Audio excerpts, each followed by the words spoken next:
Good afternoon. Happy Monday, August 4th, 2025. How are you? Welcome. Um, it's Monday. I am 4 minutes early today. Almost didn't feel like I was going to make it, but the day flies by when you're having fun, as they say.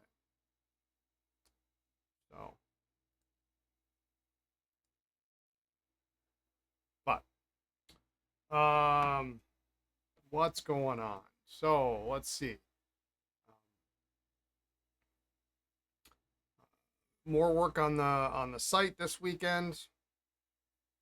We're making small incremental changes. It feels like moving at a glacial pace,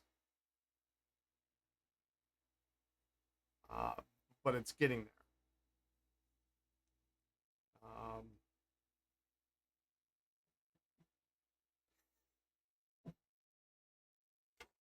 It's getting there. So, um, adventures in bad customer service over the weekend too. But maybe that's a story for later when there's a few more folks in. Let's see what else happened over the weekend. Got to see my buddy Dave. Had a nice little fire outside. What was it? Saturday night. Weather was temperate. Did some more video work. So that is moving in the right direction. Um, so it's all coming along. All coming along. While we wait for people to stream in, I gotta send a message here real quick. I'm thinking of.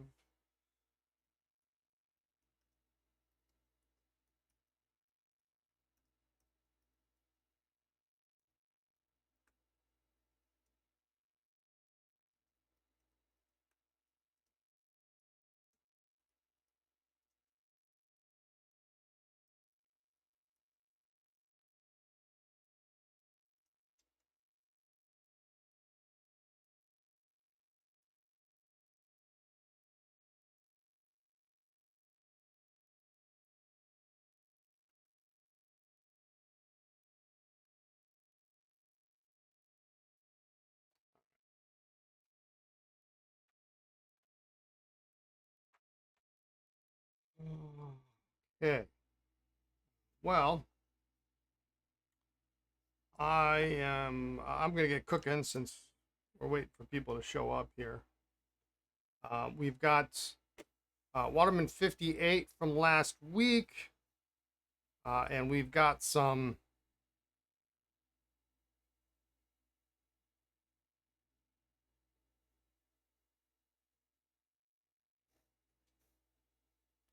what looks like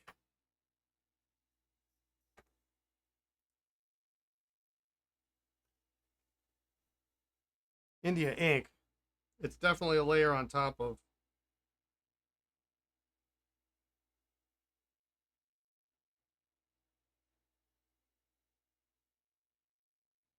the cap band.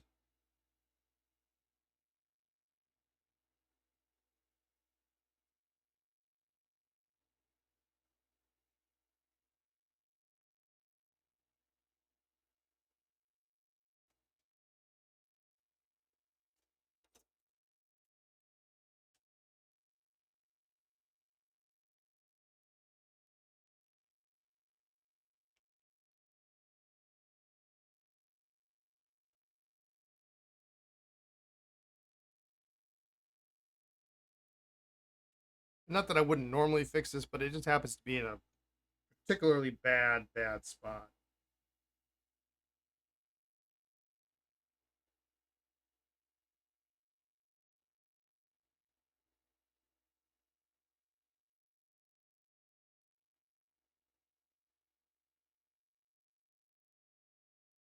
Actually, I'm just going to keep the Q-tip on it.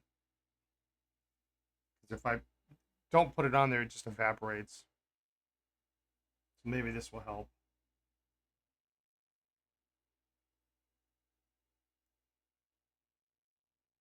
This does a pretty good job of eating away at. Hi, Glenn. How are you?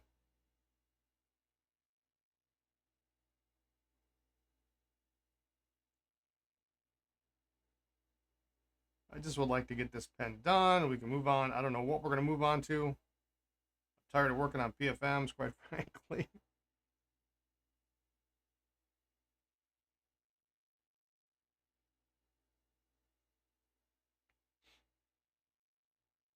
And I'd like to ink this up and see how it writes. That would be nice. I don't have a huge agenda for today, so I don't know what we're going to do. If still have a couple PFMs that didn't come open.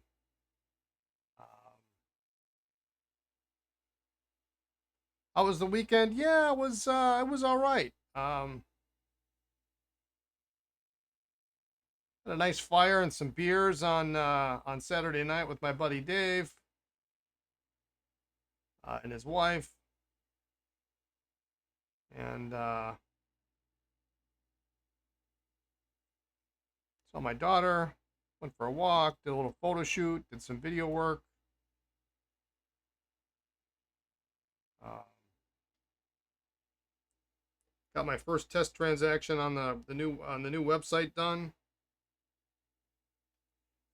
So that was exciting. That's been a challenge.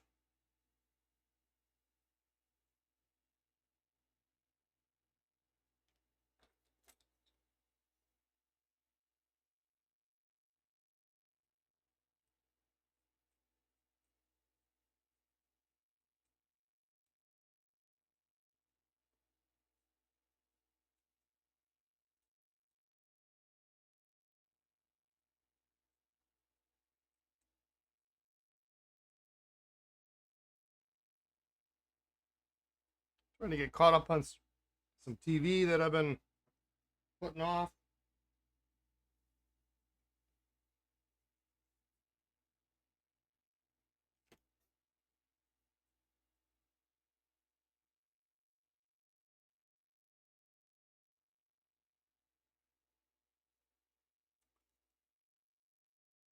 Do I need a test for out of country? I might. I've had one volunteer so far from Canada.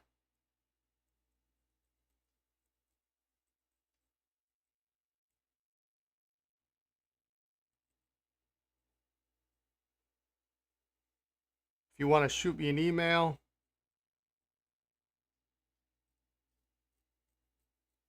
I'll send along information when I'm ready. Should be middle of this week. That's the goal.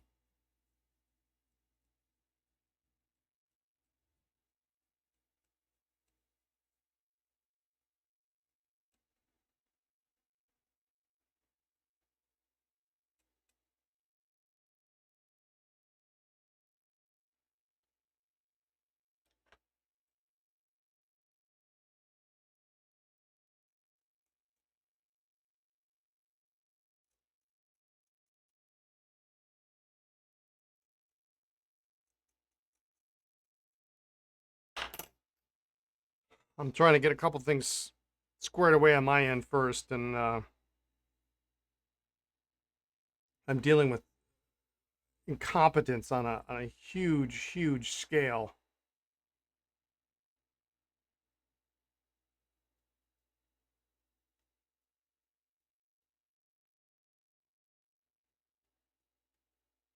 So what I'm finding out is I have to figure this crap out on my own, because the support that is provided is not in any way, shape, or form good.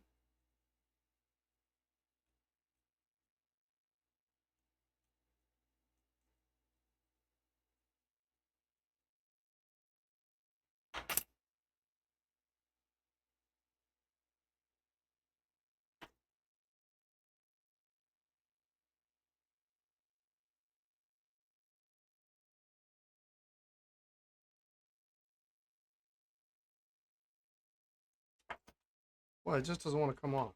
I really hate to do this, but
what I really ought to do is just hit it with the buffing wheel. Somewhere around here, I have a little buffing.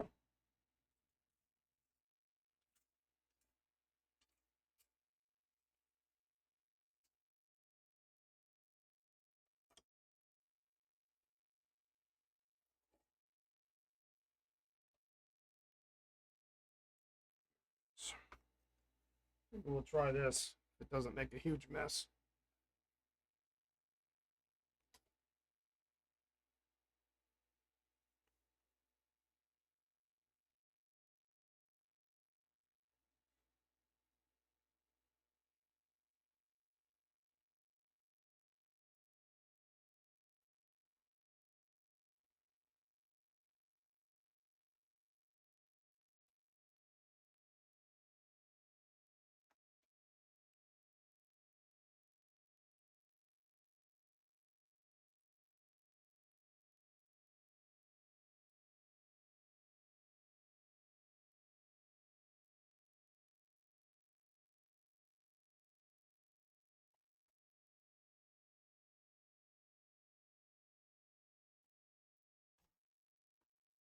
All right, so let's try this. It's going to make a mess, but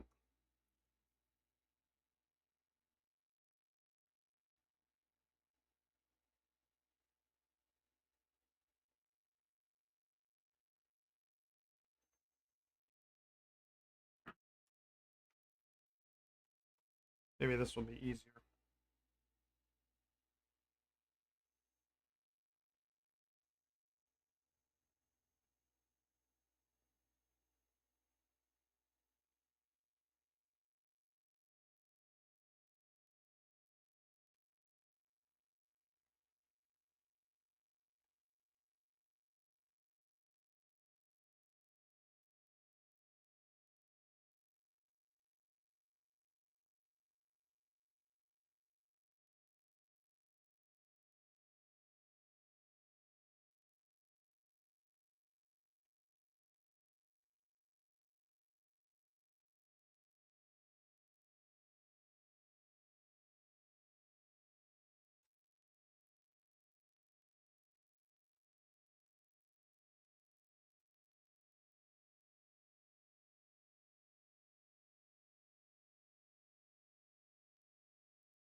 Oh, that's working.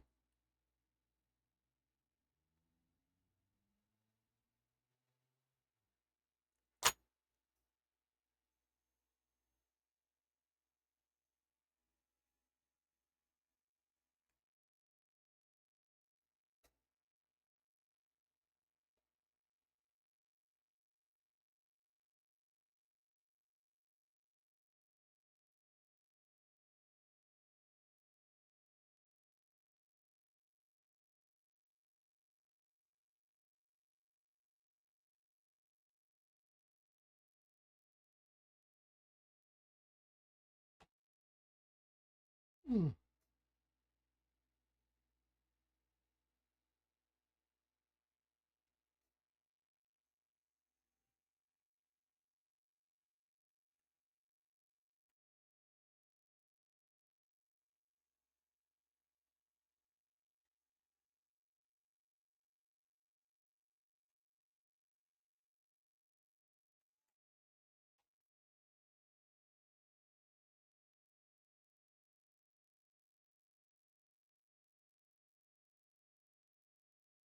All right, we're getting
now we're getting there.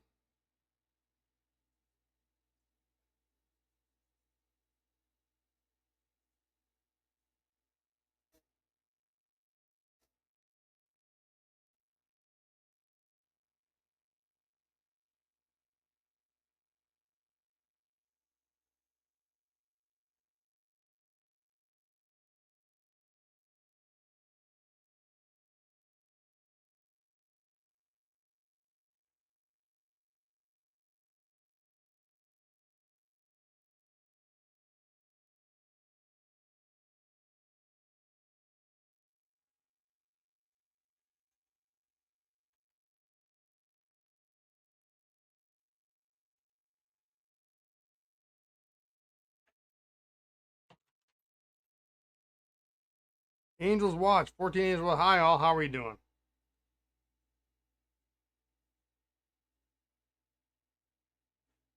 Welcome in.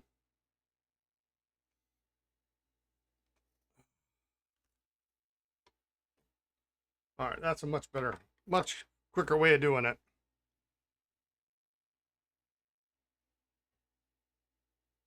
There's some pitting on the front, unfortunately, from. Actually, there's a lot of pitting all over on this.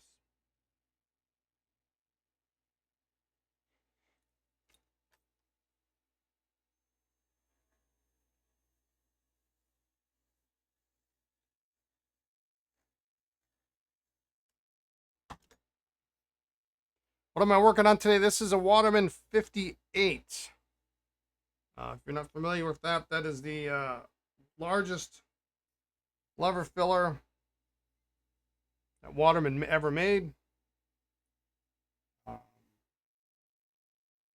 Only superseded by the 20, which was an eyedropper.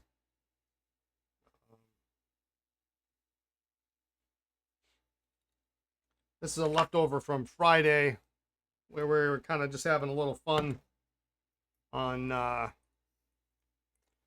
For those of us that weren't lucky enough to go to the DC Pen Show, and I figured I would work on one of my pens. I don't do that very often.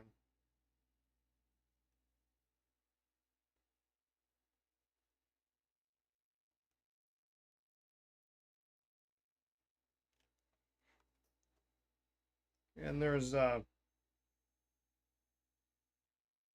this pen was coated in India ink.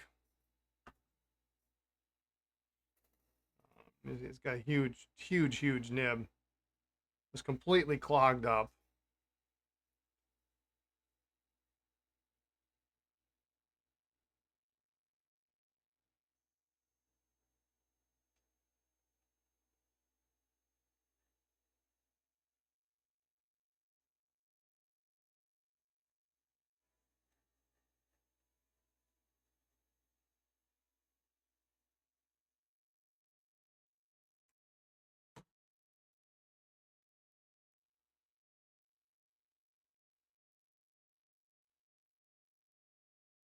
Well, that looks much better.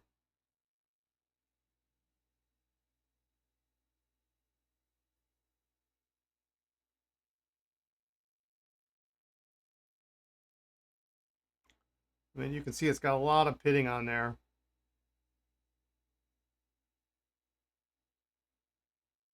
But now it's a little more respectable. Now I can polish up this clip. I'll do that by hand. Um, and I think we'll have a good looking pen. I just want to make sure there's, yeah, it's a big improvement. It's kind of hard to get because of the pitting. It looks like there's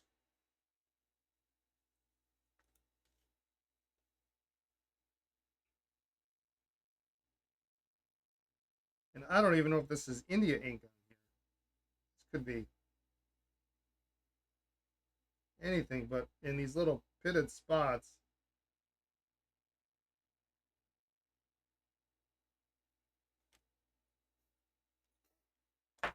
it's pretty rough. But it looks good. So I think that's where we're going to stop with the polishing on by manual methods.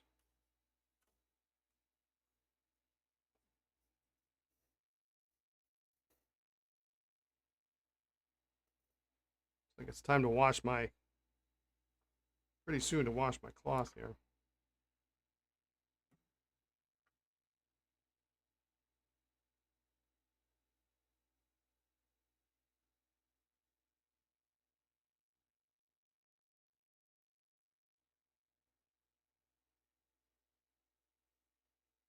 I don't mind a little patina.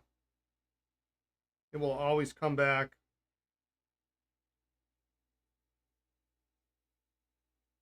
But there's a little dirt on here.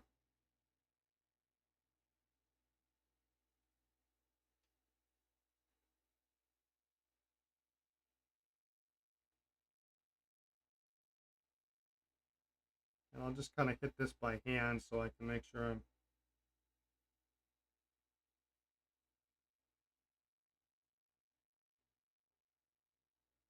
and even that I get some out of. So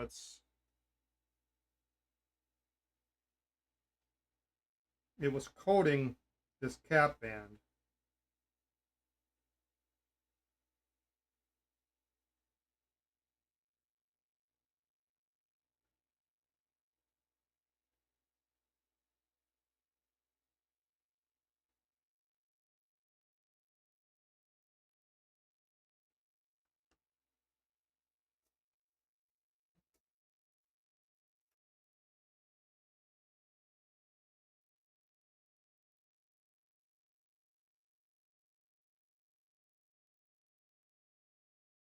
Get kind of in between these rivets here and around the rivets.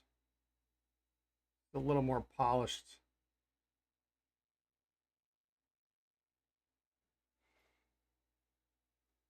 Better look.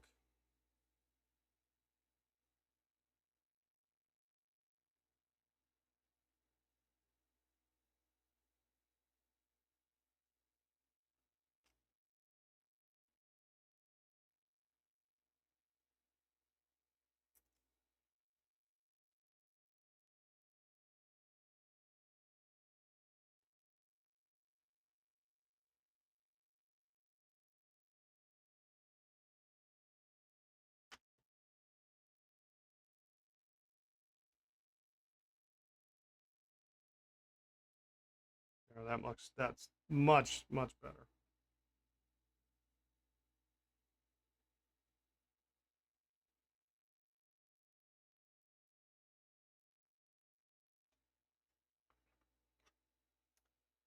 But now it doesn't really match the lever, so we got to do the lever a little bit.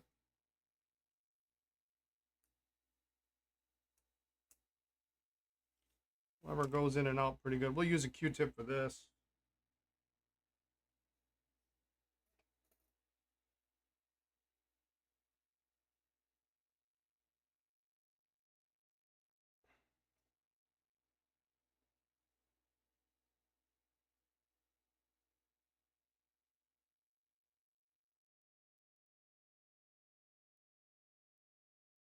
Just enough to take, you know, a little bit of the last 80, 90 years of grime off of it.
And we'll get the back of the lever. It's just one little spot that you won't normally see, but there is some writing on there.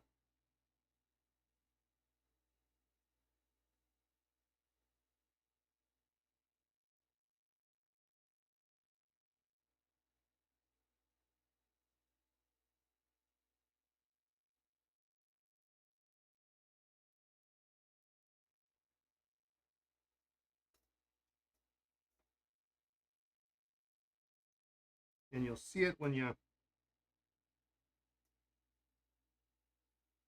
lift the lever up.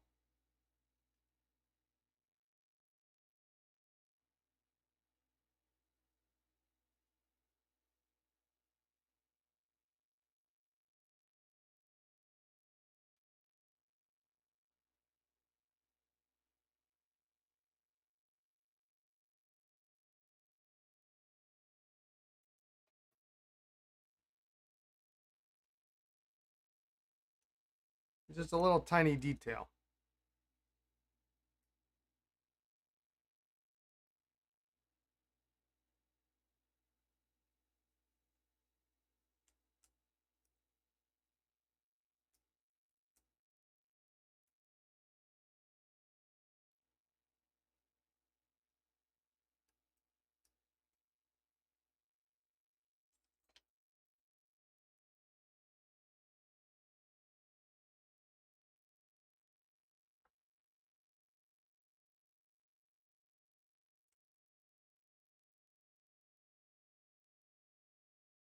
So the back side of the lever says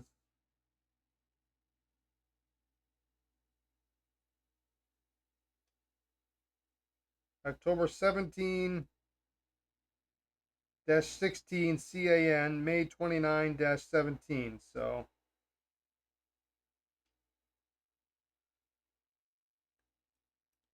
we can refer back to the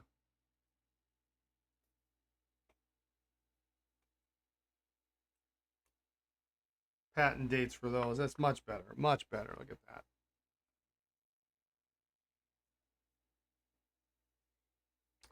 that.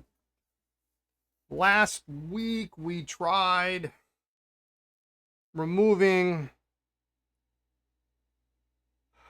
this imprint off of the barrel and all these scratches. I don't know if we did any good or not. My concern is right here. I can visibly feel a dip where they have removed a small amount of hard rubber to try to remove this imprint. So I am going to make the executive decision. What's on here? That we're just going to leave it alone. It is what it is. And we can't possibly make it perfect. So let's not cause any problems.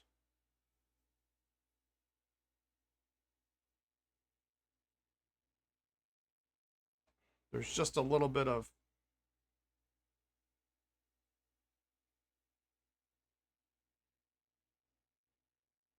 this is probably the India ink left over from the cap.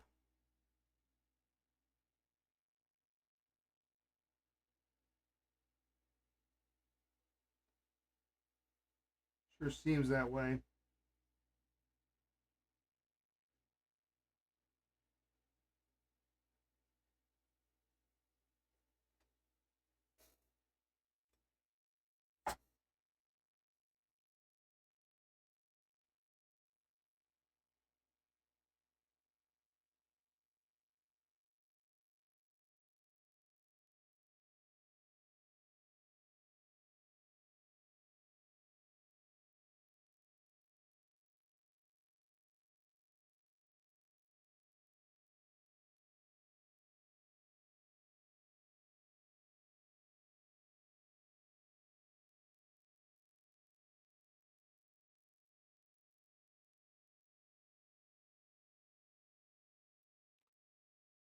Just get that off, then I think we can assemble this and we can try to ink it. Now, my big concern here is with how loose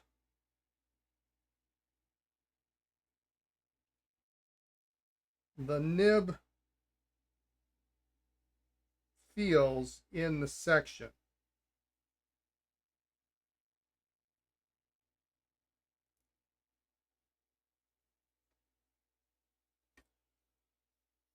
I mean, I can literally move it around.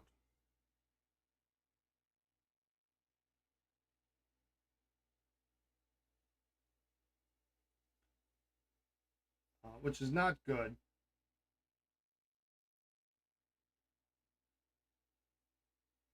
The end result could be a leaky pen.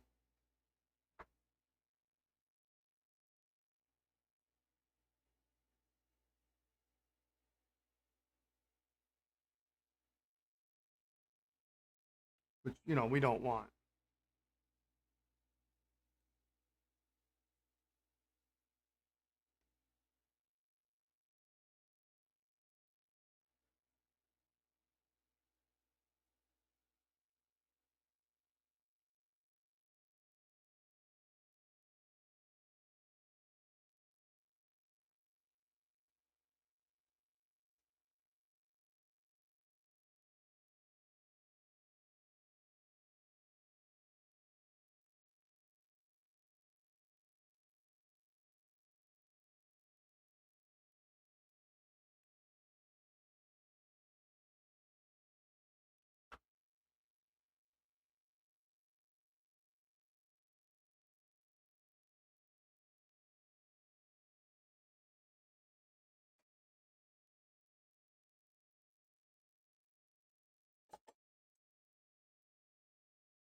All right, I think we're ready to put it back together.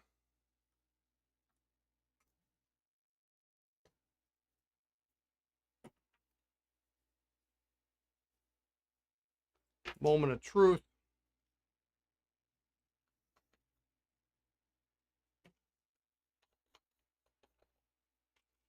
No, I forgot to get a beverage today. Well, I'll have to step out at some point to get a beverage.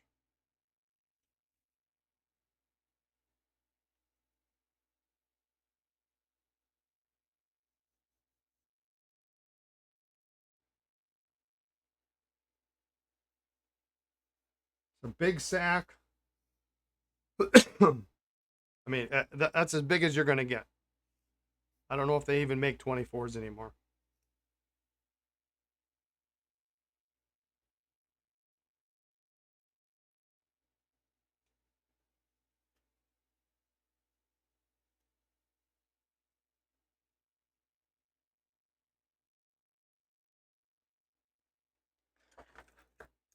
Let's just so we don't screw this up on the very last minute, let's use a little heat. Wow, it's a heavy pen. Holy cow.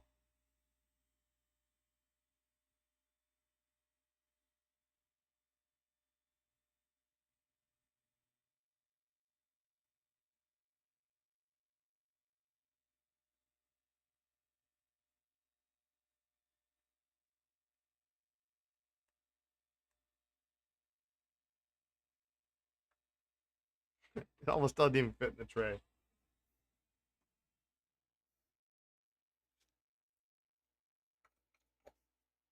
Good afternoon, Jason. How are you? Thank you for your email. I will be getting back to you at some point this week. Look at that. Should I even dare? I'm gonna do it.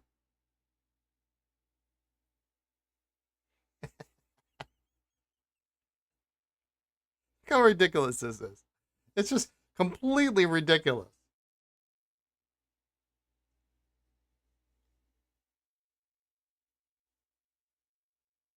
Well, there's one thing left to do.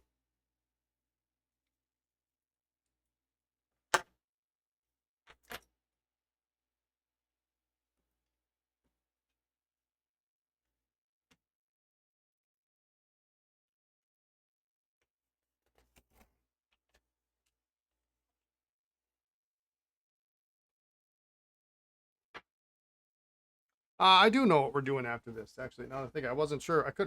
Wasn't sure what we were gonna do.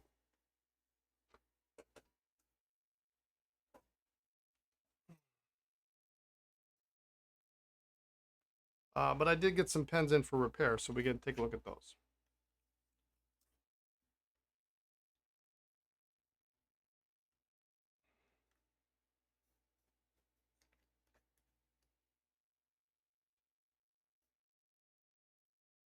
Well, I hate to even ink it.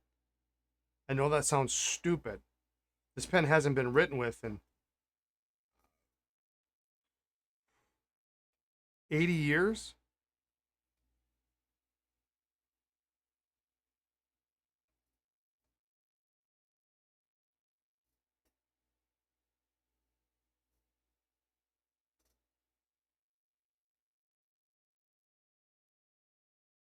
Well, let's see what we got here.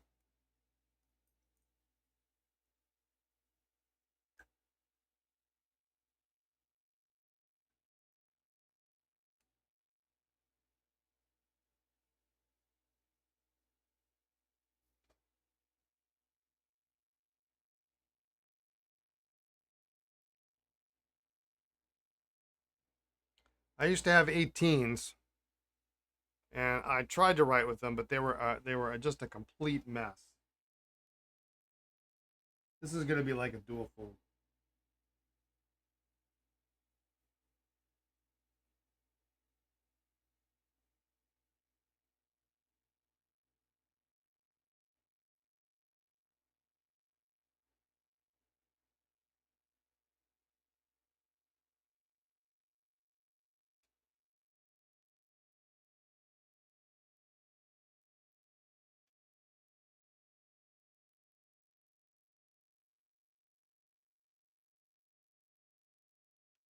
They're quite tight.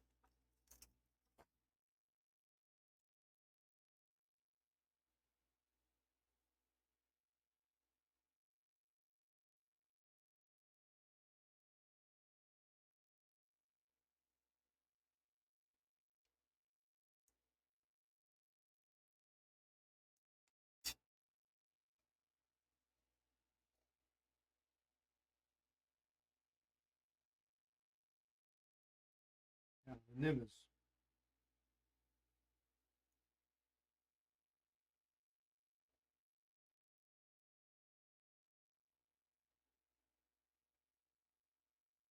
as expected, it does leak.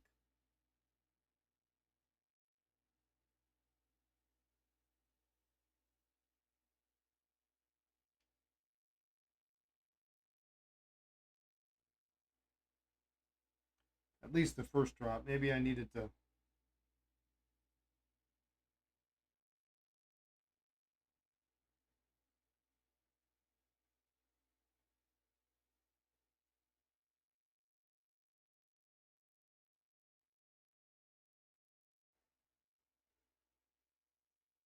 So it's a manifold nibs. Trying to open these tines up is really kind of a nightmare.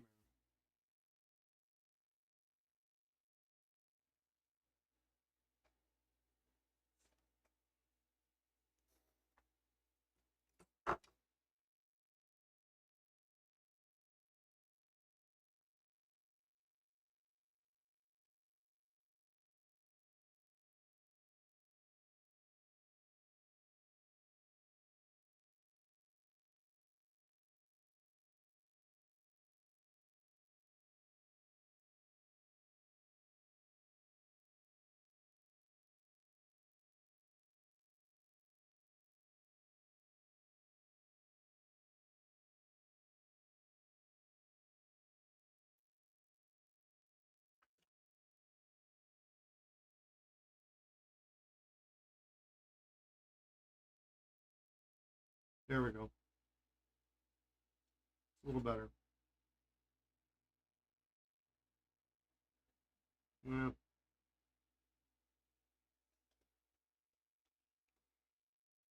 It's kind of one of those pens where I'm not going to use it anyway. And I know for some of you that's kind of that's blasphemy, but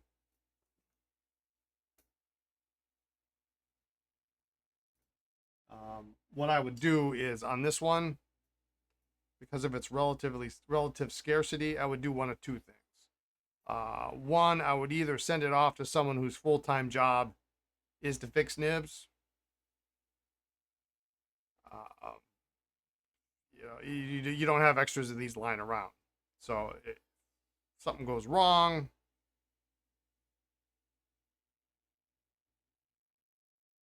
then what do you do? Or two, find a different number 8 nib, which isn't completely impossible, but it's going to run about $250,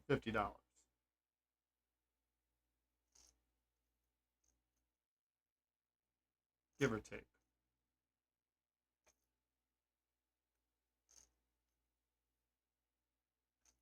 Which actually might be the better option on this pen, only for the sheer fact that the manifold nib is on this pen is the absolutely the least desirable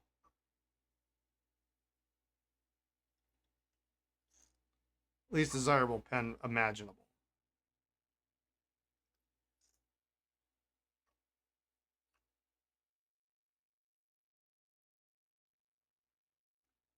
So in the interim, I might send it off.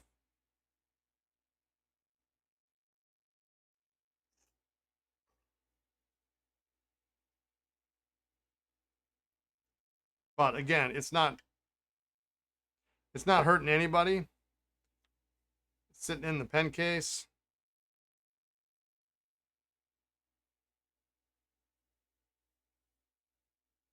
As is.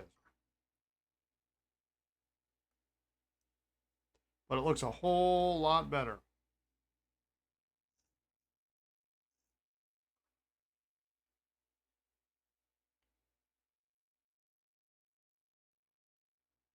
But yeah, it needs to be opened up a little bit. And I would not.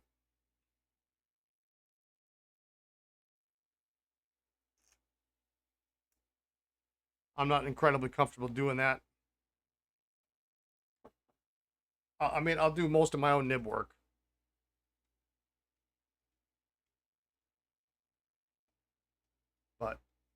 this is kind of a, if I had to use the modern definition of grail, for me, this is kind of it. Now, just for grins, let's see if it. I don't think it's going to fit in here. Yeah, no, it's not going to fit.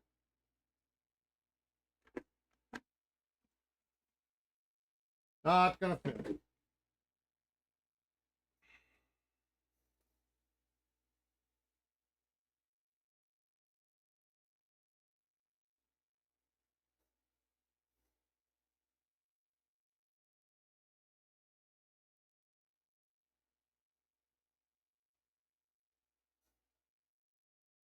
Sure is a pretty pen, though.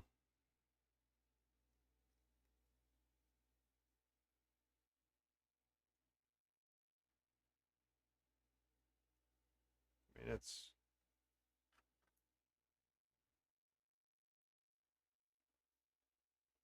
big. Actually, probably the barrel length is as big as the 580.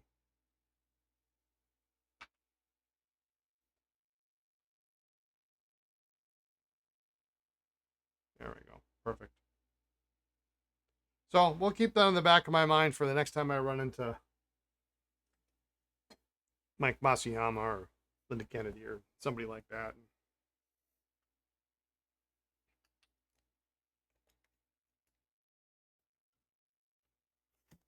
Occasionally, you can find Waterman 58 parts.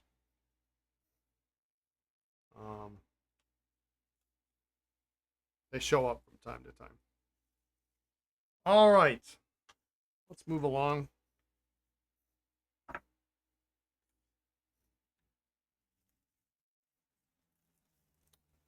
All right, so these came in the mail. I got them on Saturday.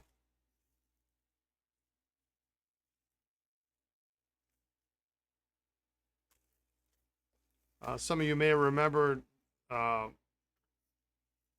we use this as an example of what not to do if you find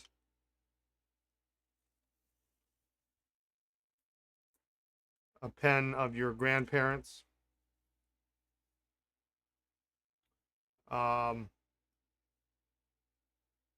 this right here is the speed line filler for this pen.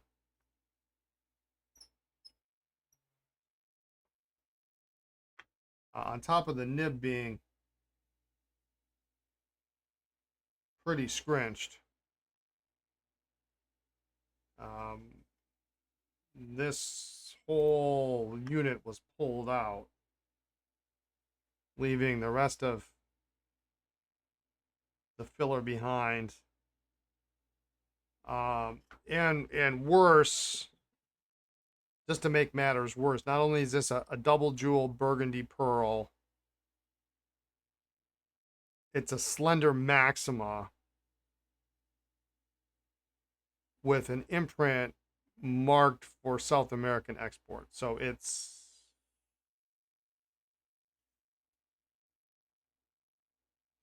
and it has a flexible nib. So it's really going to be a challenge. The Esterbrook looks like it also saw the vice grips, but they stopped.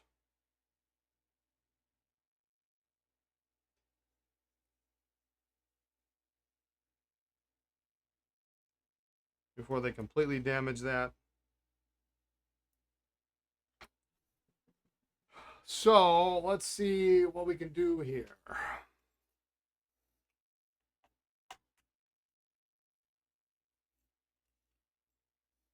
So as you can imagine, the Vacuumatic is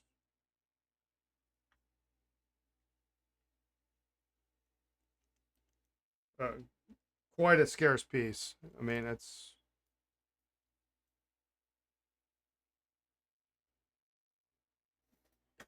has a lot of value to it.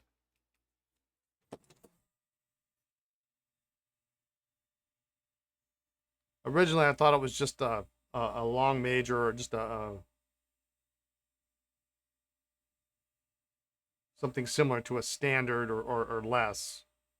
But no, I got it and it's a Maxima.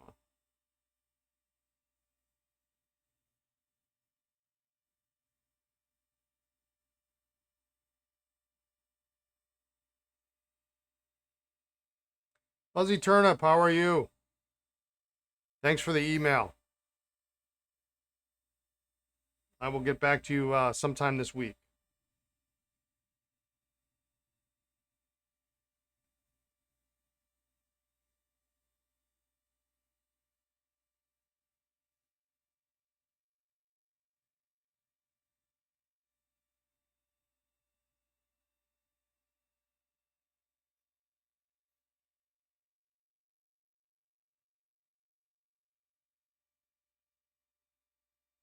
If we can get this pen back to writing order, I won't say it'll be a miracle, but it will be.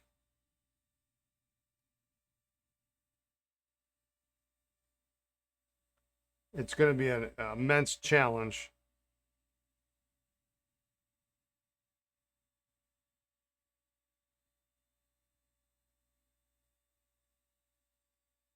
Because there's a lot to do.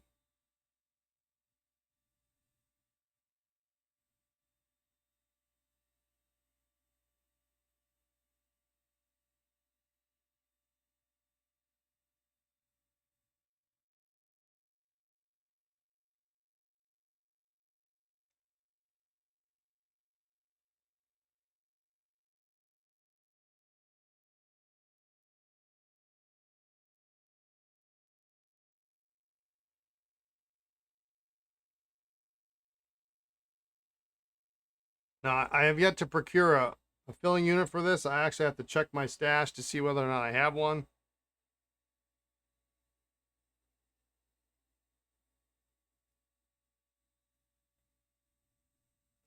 If not, then we got to go searching. And on a pen like this, it's, you know, it's almost worth it to buy a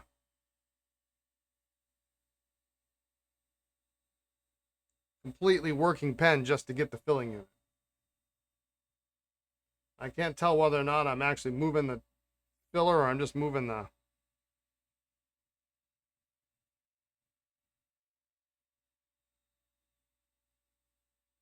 Oh, we're moving the filler. Good.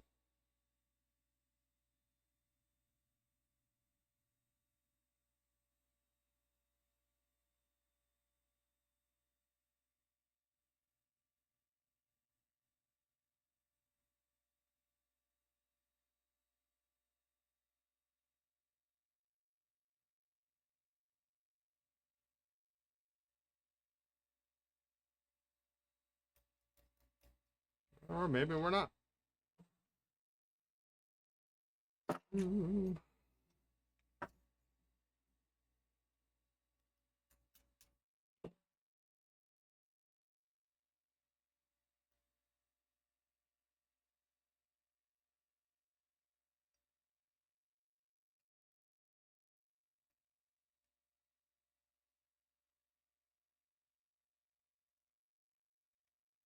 I think we did get it to move.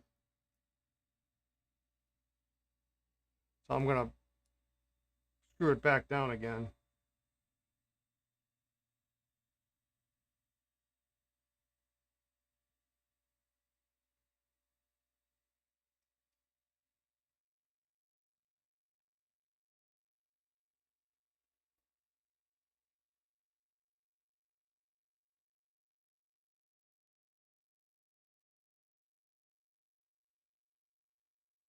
There we go. It's moving.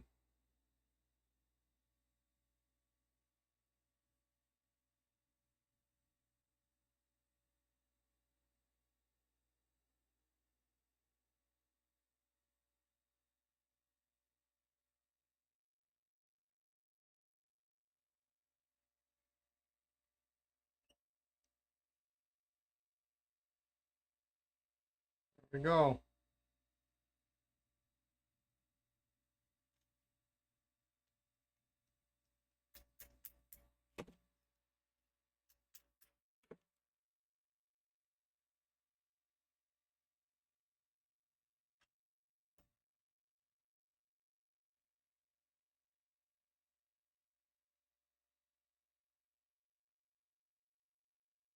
Now the nib's got kind of a double bend in it. Thankfully, it's reasonably straight.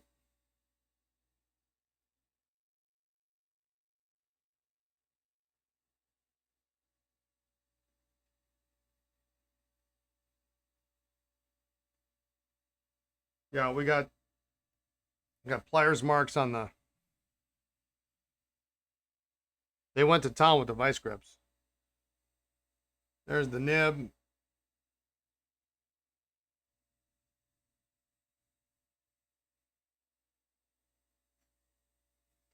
And they started it on the Esterbrook too. You can kind of see it on that side and on this side too.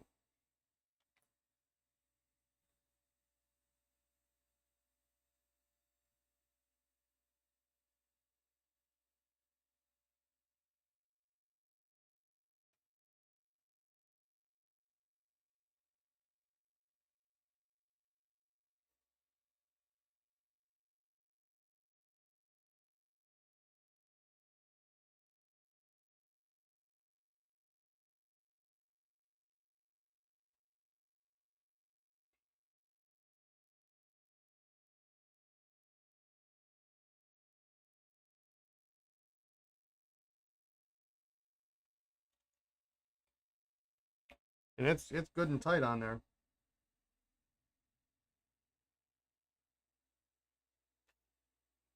Well, let's do this.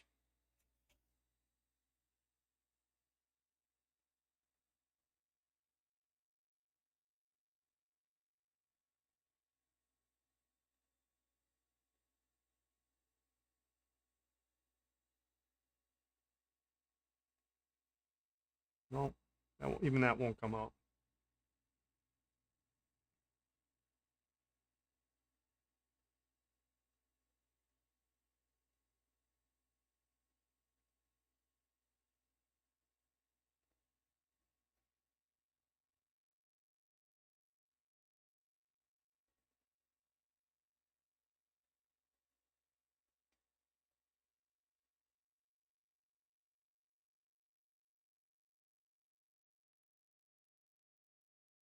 All right. There we go. Like literally 5 minutes it took to get that open.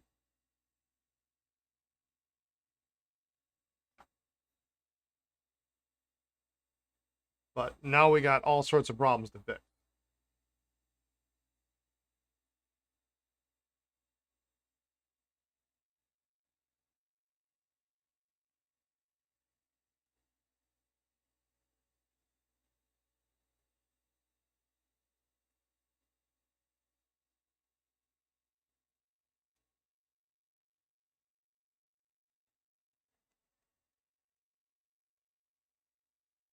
Although I will give them some credit, they did admit to using vice grips, so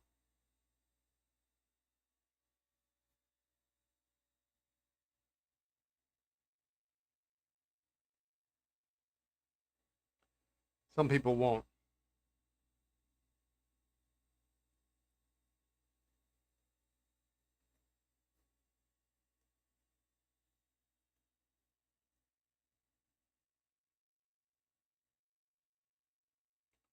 So the Esterbrook's coming apart. That's good.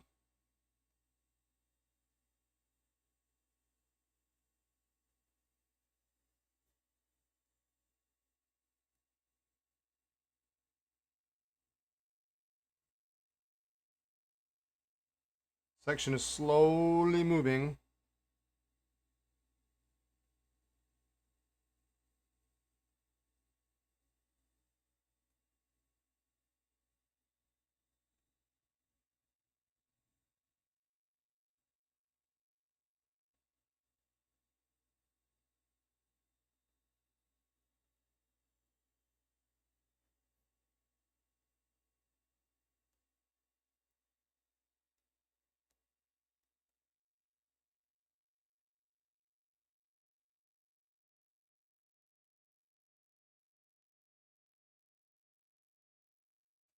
Good afternoon, Vlad. How are you?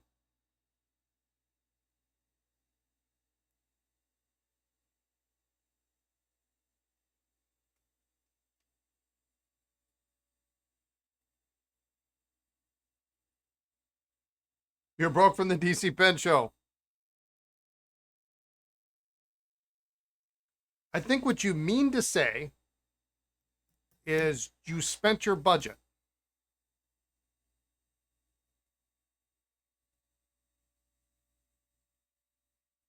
That's what I would say.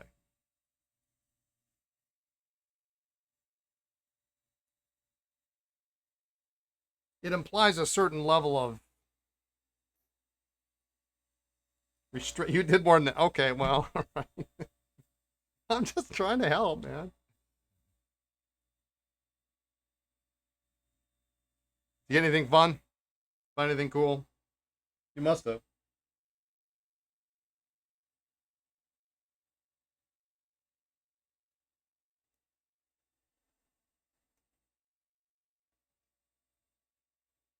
I can't believe the Esterbrook's is harder to get apart than the Vacuumatic. I got a little bit of a gap, but I mean it's coming. But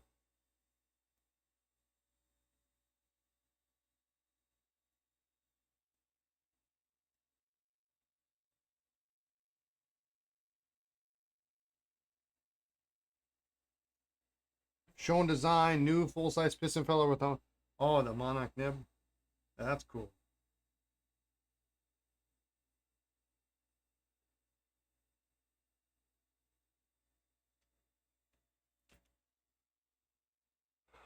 Probably not many of those around, huh? I know that nib commands a pretty high premium.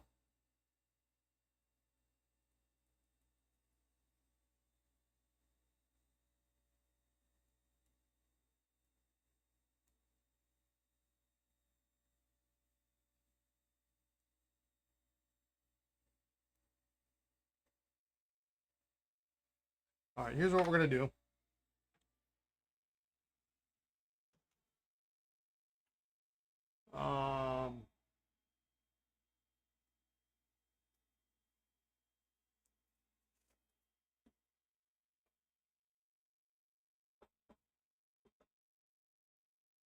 We're gonna soak this and get it looks quite inky in here. I've got a little bit of a gap going here, so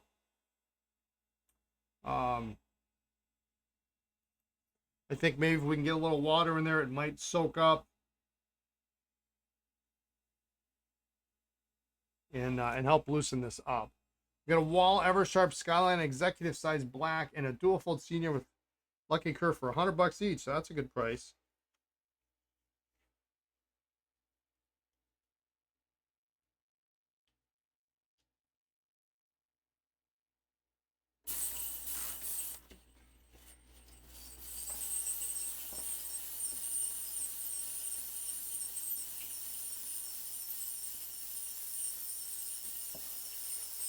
Sounds like Mike Stream said he tested the pressure of the piston. Such an engineer. Okay. We're going to soak this first. Get this as clean as possible because we're going to have to knock this nib out. My concern with these is and sometimes these sections can be tricky. You can get a nib out, but getting it back in is a whole another ball of wax. Now, thankfully, we've got something to knock out here. Joel, but not Cheryl, was there in person. Is Cheryl okay?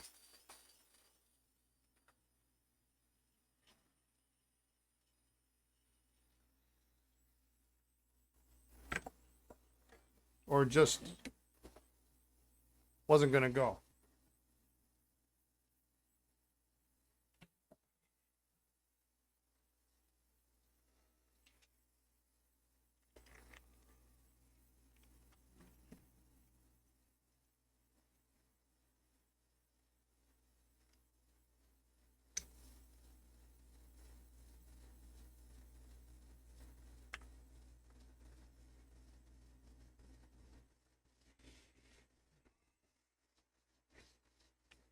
Yeah, she hasn't been in the best of health the last few years. I mean, she was looking a lot better in Chicago. I saw her in Chicago.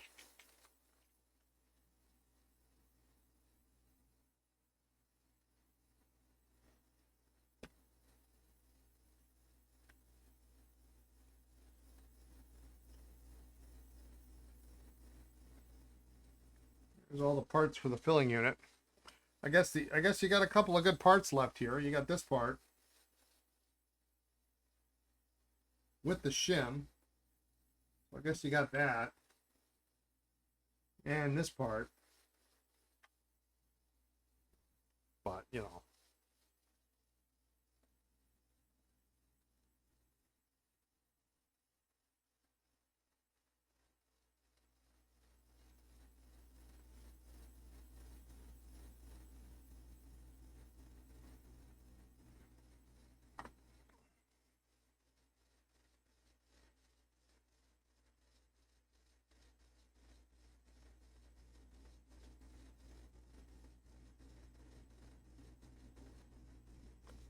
Got that in there.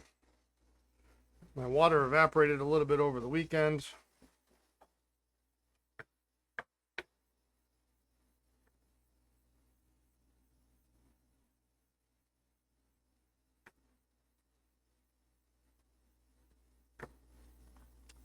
I'm not going to do much with this. We'll clean it up.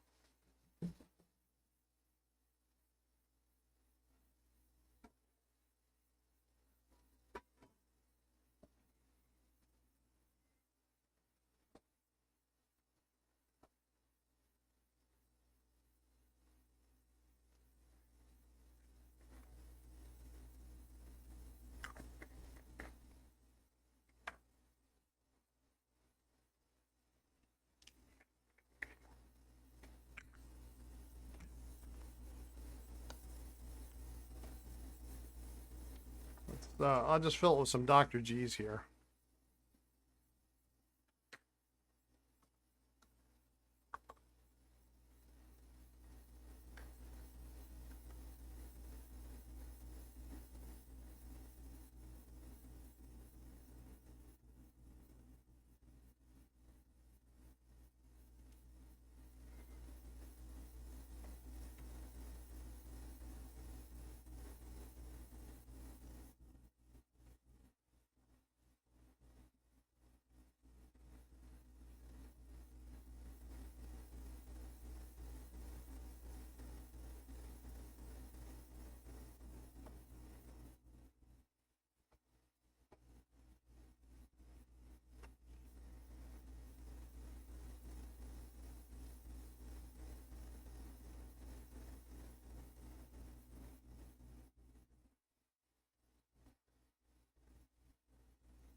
Parker 51 Flighter there was a fountain pen, a pencil.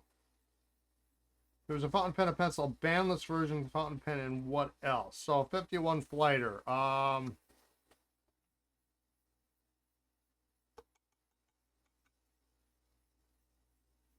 me think about this for a second. I mean,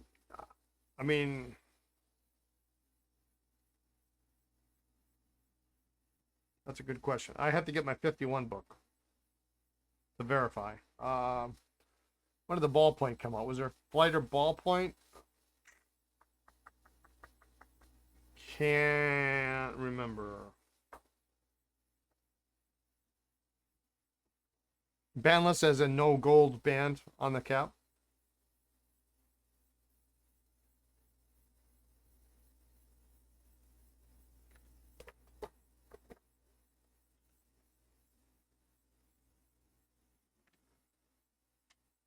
Never really got too much into the all the esoterica.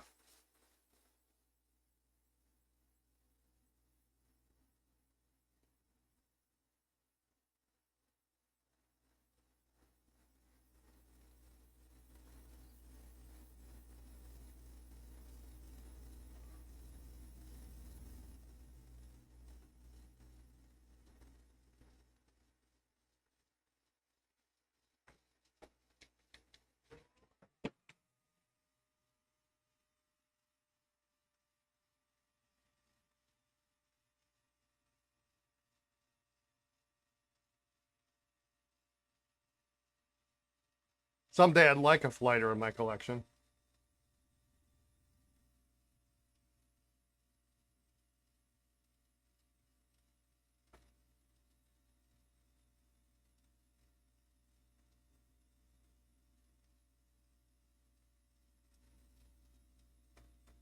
To you, Lee, how are you?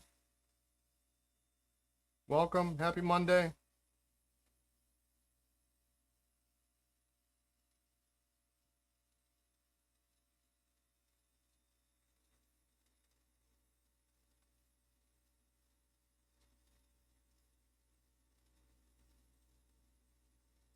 Well, it's like this moved like 2 millimeters and then it just stopped. It just doesn't want to.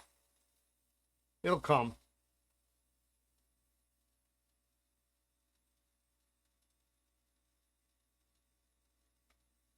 Happy Monday, yeah.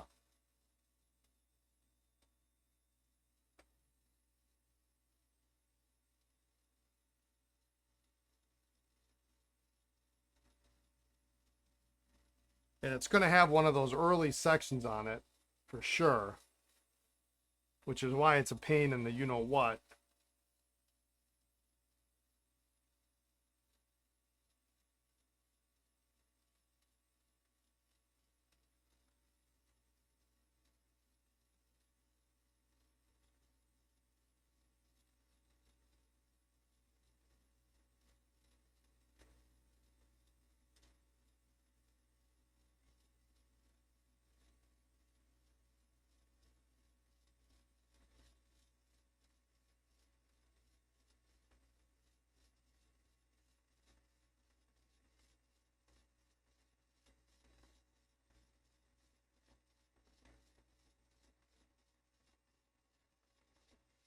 Well, it's coming. We got a little bit of a gap there. I can stick my fingernail in there.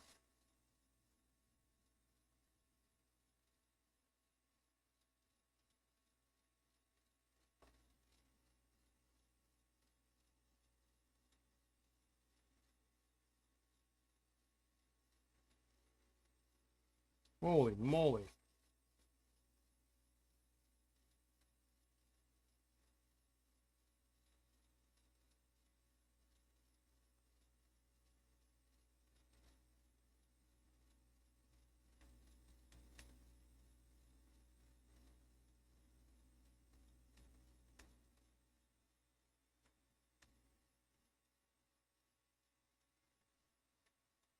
There's a little moisture in the feed so that when I put my hands on it, it gets like a little slippery.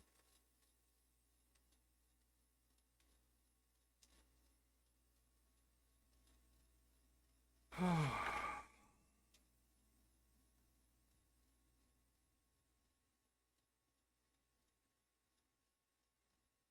only thing I don't like about using this sometimes is if I can't see the gap, you run a risk of, you're gonna have to kind of.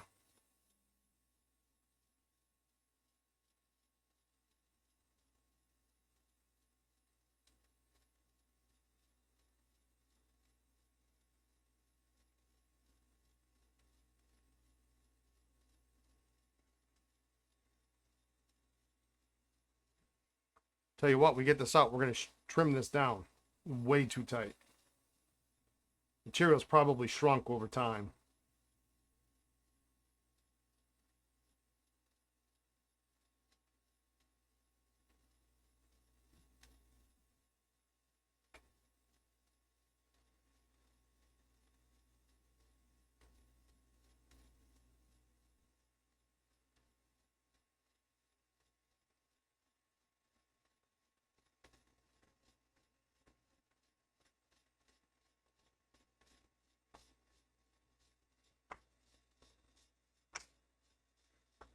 There we go.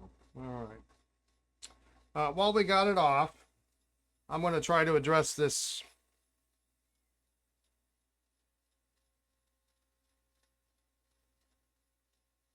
vice grip nonsense.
It's a tough one because it's really right up at the top.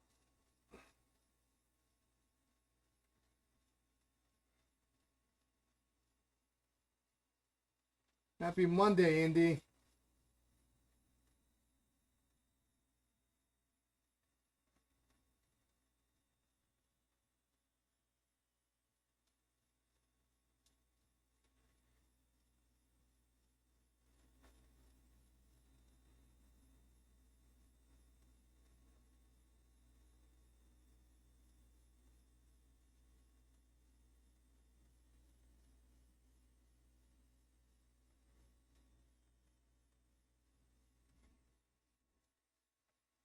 All right, there we go. So that is pretty much fixed.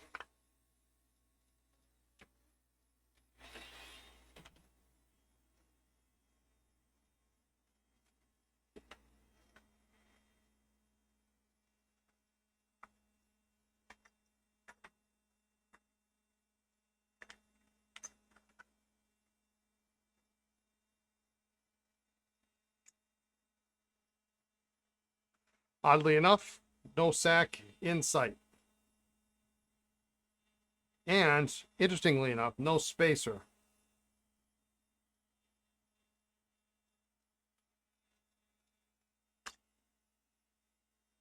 But then it's got an early barrel with a later cap. So, I mean, who knows?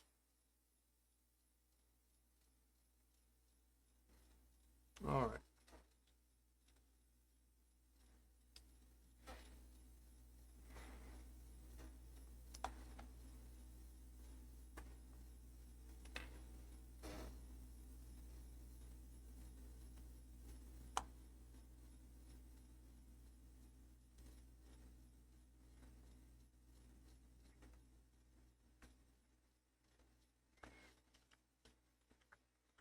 I think we could still reuse this. It's kind of bent and wackadoodle.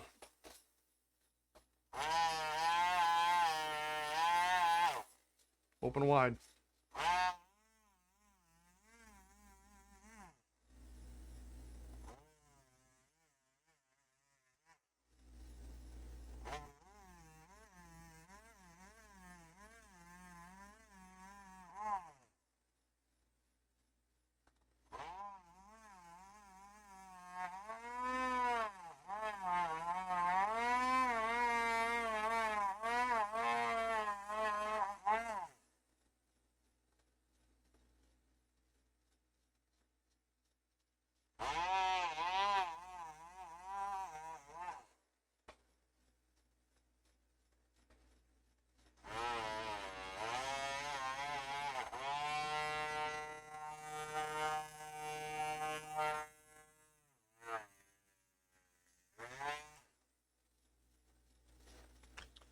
So, I had a funny's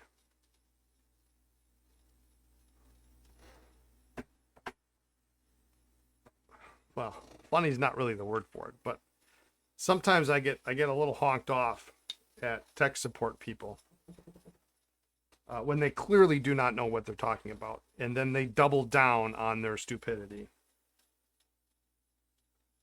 And so that happened to me today as I was trying to print out an invoice in my new system. And for whatever reason, the logo at the top of the page literally took 3/4 of the 8.5 by 11 sheet of paper. So now, you know, I realize some of this is training on part of the company's part, not necessarily completely the tech support person's fault, but I said, well, there's only one place in the program to set up an image. I said, and it's, I mean, I take full responsibility. I put an oversized image in there. So, you know, I went and I changed it. Yeah, larger than life. Yeah, larger than life. So I change it to, I see their recommended size. I'm like, okay, so I put something in that's 250 pixels by, actually ended up being 43 pixels high. And I put it in, it doesn't change. There's only one place, the entire program, for an image, and it draws from that particular image that you upload. Been doing this a long time. I can tell you that with immediate certainty. And I get someone on chat, and I had bad experience with customer tech support over the weekend, so I'm hoping that like maybe I just got the weekend people, and I get some really good people every once in a while. And sometimes you get somebody who's just been trained to type in my response into the knowledge base and regurgitate whatever they come back with. Oh, I understand, that must be frustrating. So he tells me, well, you can't change. Now follow this logic, right? So let's just say I've got a 4,000 pixel image, and my new image is 250 pixels long. He says, you can't, when you change the image, anything before that, it won't change. It's not retroactive. I said, okay. So that means on the server somewhere, it is calling the old version of that image. Well, no, it's not. You're going to have to redo another order to get the new image size to take effect. So, but if I've changed the image and I go to print this, and there's only one place to put an image, it is obviously pulling out, it is calling another image somewhere from somewhere. Don't tell me it's not, because it is. I mean, it's not upscaling. And Jason, you'll love all this nonsense. I said it's not upscaling because it looks fine. If you went from 250 to 4,000, it would look awful. And we go back and forth. I'm like, well, you just, it's got to be calling it from somewhere. Well, no, it's not. It's da da da da. And then I said, well, it's got to be on the server. I said, so I get in. Finally, they use WebDAV for file access, so I get it set up. I haven't gotten around to getting it set up. I very rarely use it. It was not on my list of things to do. But I said, okay, it's got to be on the server somewhere. I'm going to set it up while I'm talking with this Yahoo. And I do, and sure enough, there are four images on the server that are all of extremely large size. I said, well, there's images on the server. Well, yeah, but this is, this just calls. He couldn't comprehend that it was calling a different image. And finally, I think he's just making stuff up. He says, well, it's generating a PDF, and the image is embedded in the PDF for the order. This went on for like 15 minutes, back and forth. No, it's not what it's doing. I said, okay, fine. Like, I'm thinking, I'm gonna figure it out. If it truly is a PDF, and I hadn't actually looked at it, then okay, I would buy that excuse. And but I wasn't gonna argue with this guy anymore. It was a waste of time. I got stuff to do. And sure enough, so I go to print the invoice again, and it's not a PDF. There are often tools that automatically downscale to decrease page load time regardless of the original upload picture. Well, so I went to reprint the invoice. And sure enough, it's not a PDF. I can right click on the image. I can find the path. The path coordinates to a file in WebDAV. I look at it in WebDAV. It's 4,000 pixels wide. So it's calling that image. It's clear as day. Delete, delete, delete, delete. Enter a new image. Boom, problem solved. I mean, this dude he just doubled down on, and then just made stuff up that's not even true. It's not even remotely true. Went to go reload the invoice. Poof, there it is. It's the right size.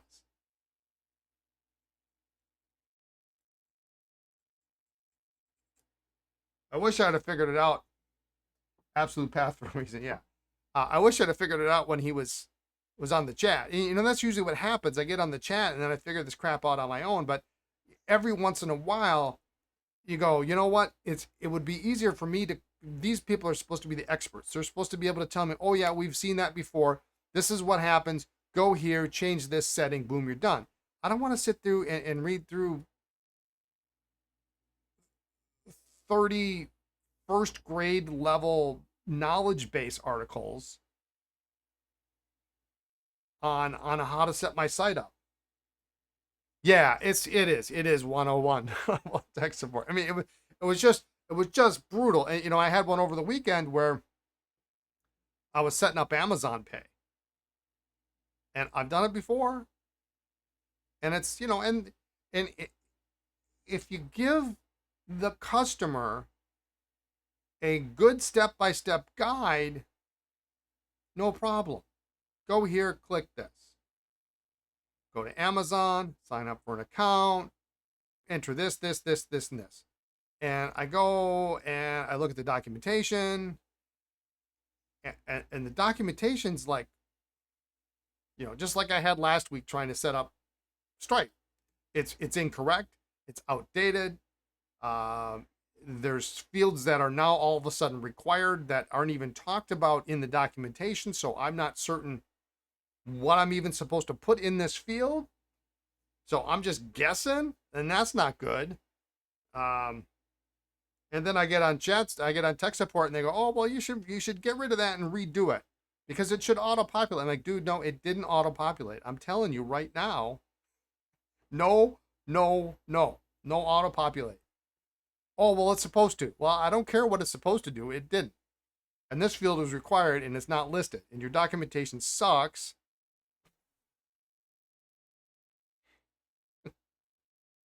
The worst part was I had 2 questions about 2 different things over the weekend, like on the same, I don't remember if it was Saturday or Sunday. And usually you get lucky, and if you get a bad tech support guy or gal, the next time you chat in, you get somebody different. No, I got the same guy twice. So I was like,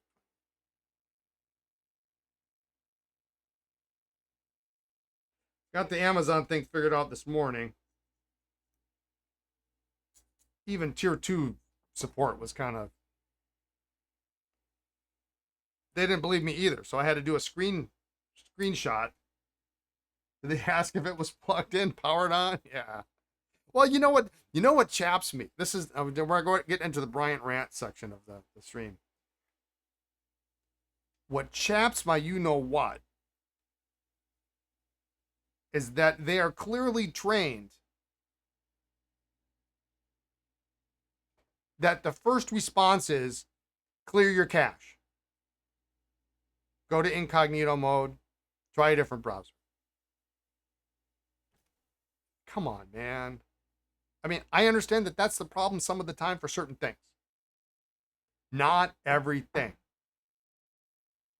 For a company like Amazon, there are software tools that will record your steps and automatically log the actions, then document, often in the QA stage. Yeah. Well, and so the problem was once I deleted my integration and went to go set it back up again, I couldn't get back where I was. And even though I had set it up and Amazon says you're all set up, they were not, now was no longer connecting to my website. And so every time I would go to configure it, I go to my website, go to Amazon Pay, it wants me to set it up again.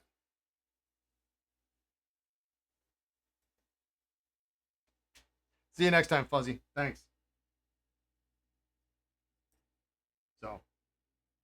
It's all good. It just, you know, it's extra stuff that I don't have time to be screwing around with.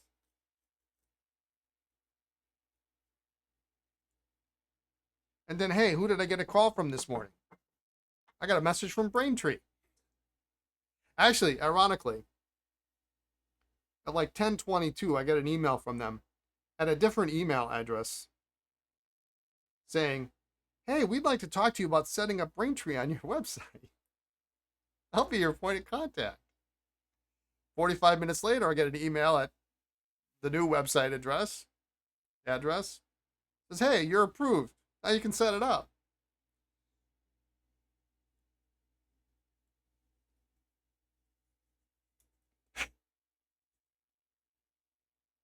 So that drama's done. But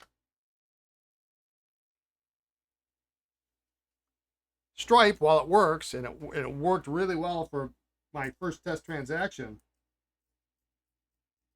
has this thing where they really force your buck has to clear the ticket.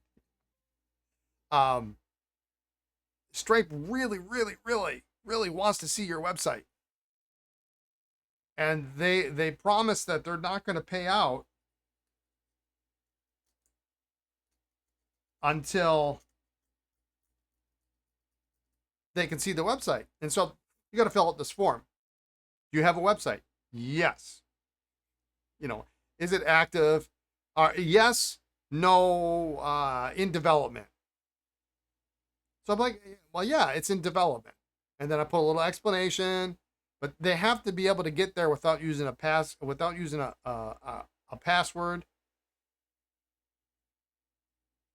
No preview code, none of that nonsense.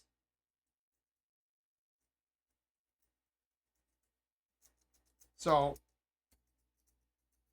while they were happy to process my transaction,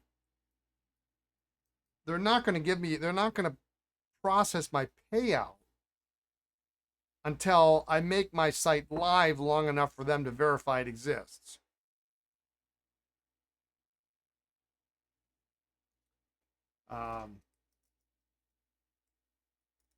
So I think I'm gonna, and the thing is, I don't know if that's an automated process. I don't know if it's a manual process. So I may just have to make my site live long enough for them to verify it. But I don't want Google to index it, and I don't want to have to change my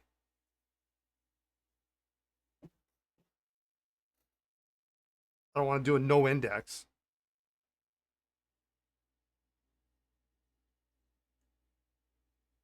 It's ridiculous. Like, I don't know what they expect. I don't know what they expect companies who are starting out to do. I mean, you know, I'm still testing.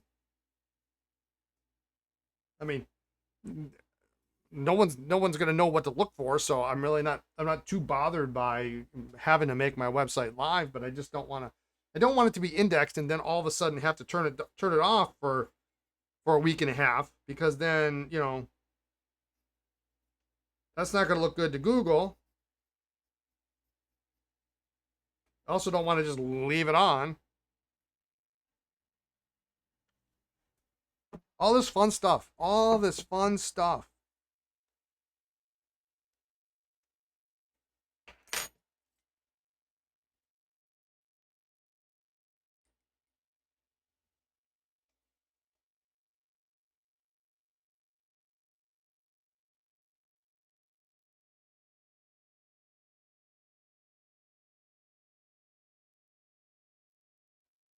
But we're getting there. Yeah, they're happy to take the money.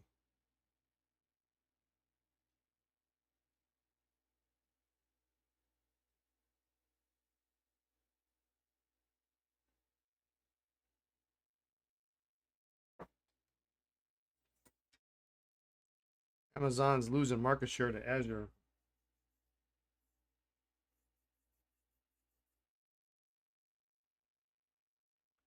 I just want it set up so, I mean, it's convenient. It's convenient for customers. If you've got an Amazon account, we had a lot of customers who used it in the past.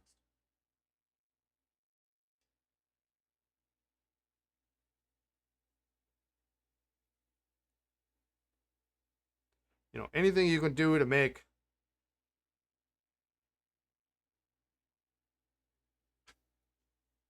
it easier for customers to give you money, that's what you got to do.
Neither one of these pens had any kind of sack residue whatsoever.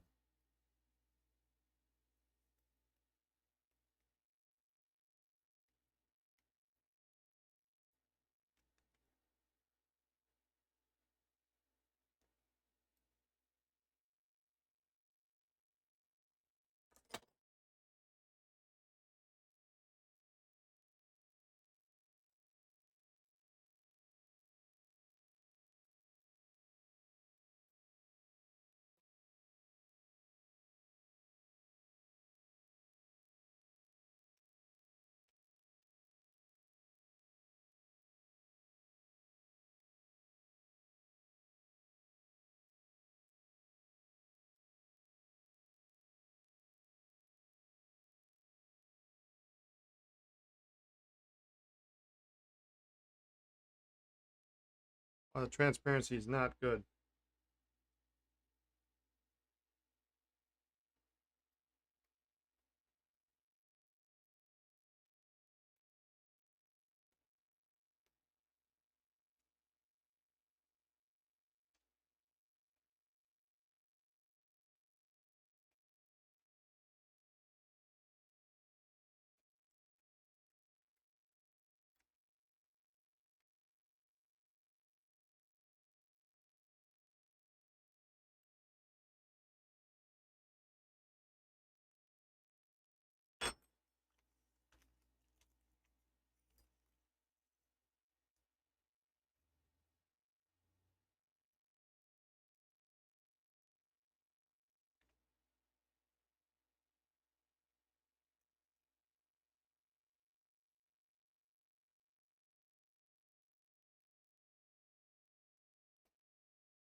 Since you like tech support so much, I'll let you call me for the next time.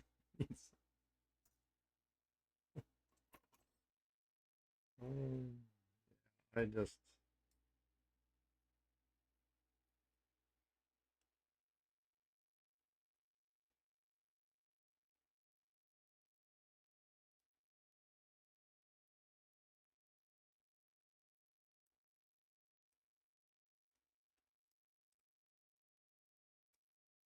I get you got to start at ground zero.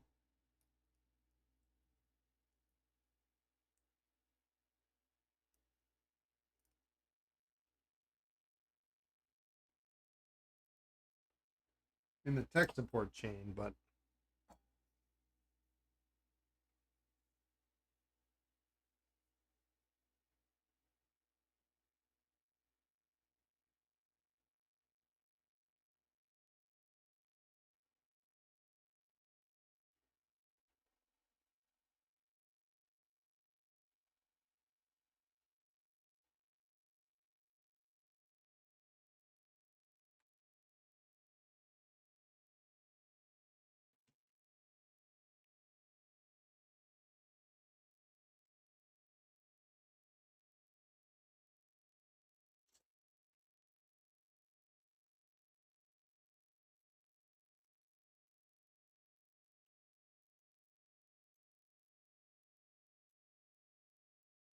I think they need to train some of these people.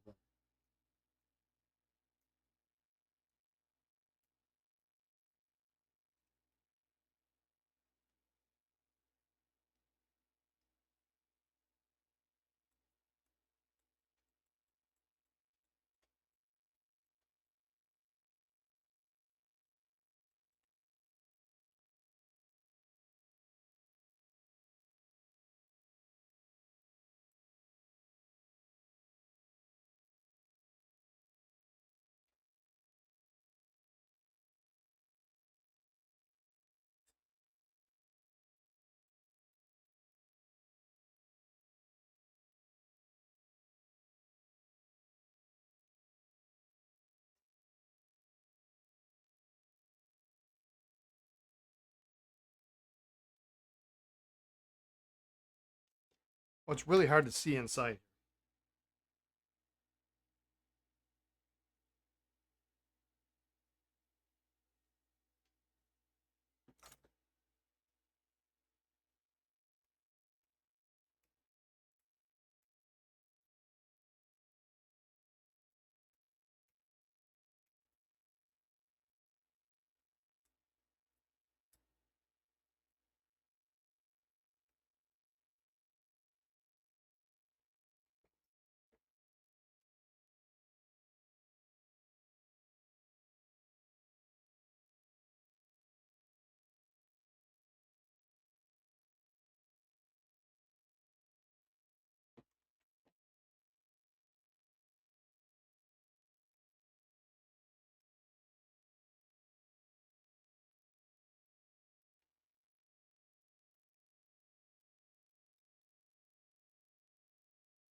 All right, let's put that back in.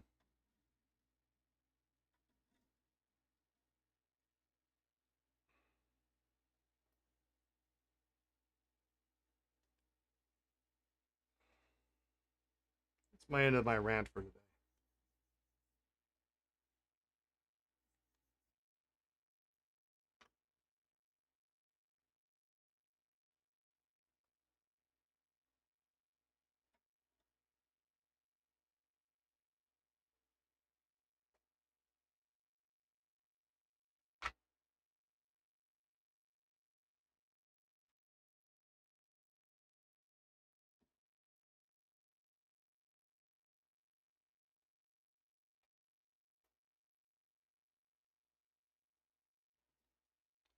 All right, well, I'm waiting for...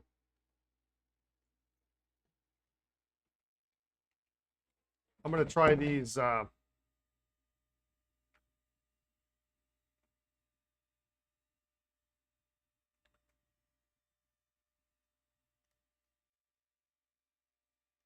PFM, where's my...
Well, these just don't want to get open.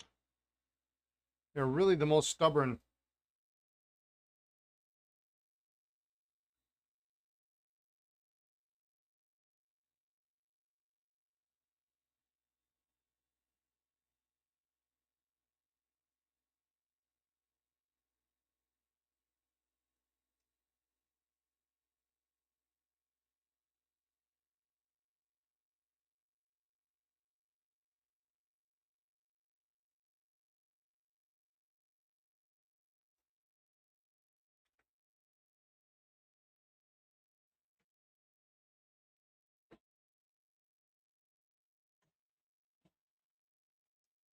I don't know what to do about those.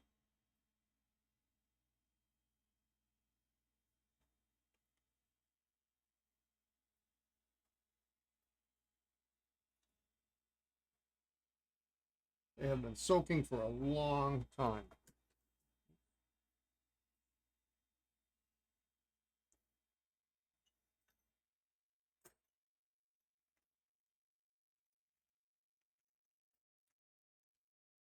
All right, well, let's knock this nib out.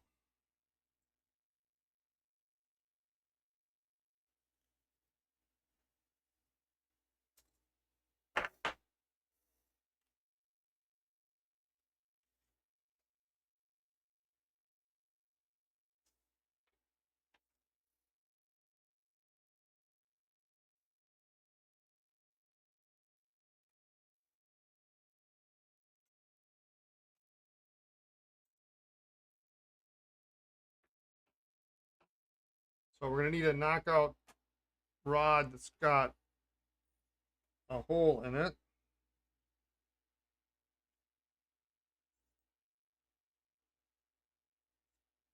Which is this one here.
Oh.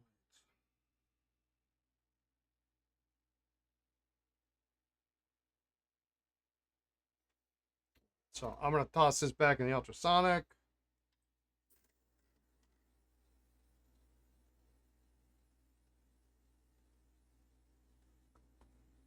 I'll throw the feed in there too.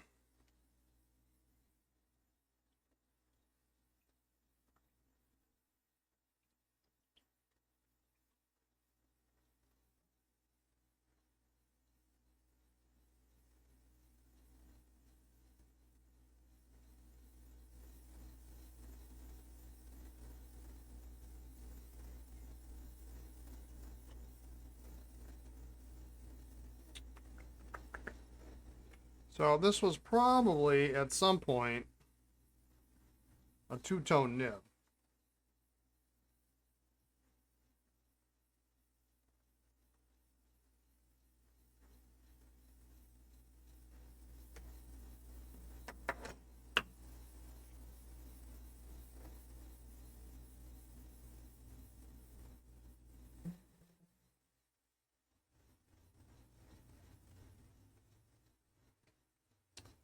But it's clearly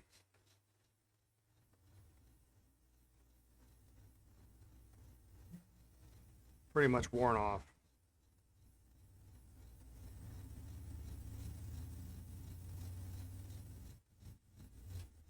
Before we even attempt anything, we just want to clean it.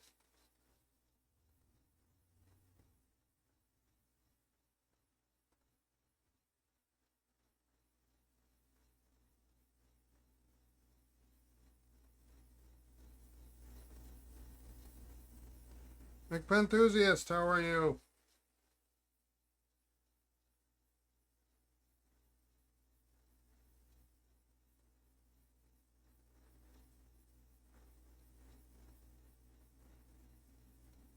I can see a little bit of the platinum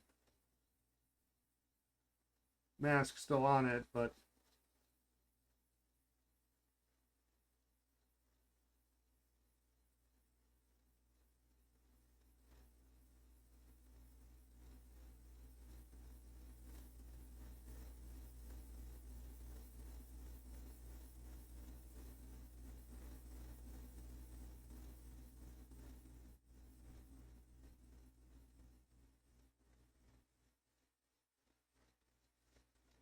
I'm trying to leave.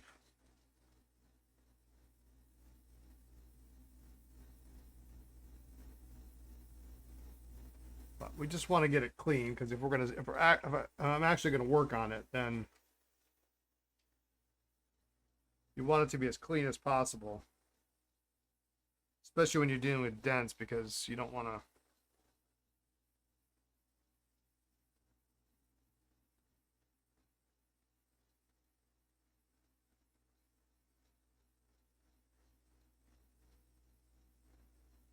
Yeah, 1935.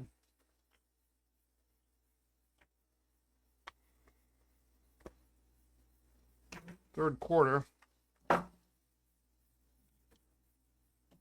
90 years, 90 years old.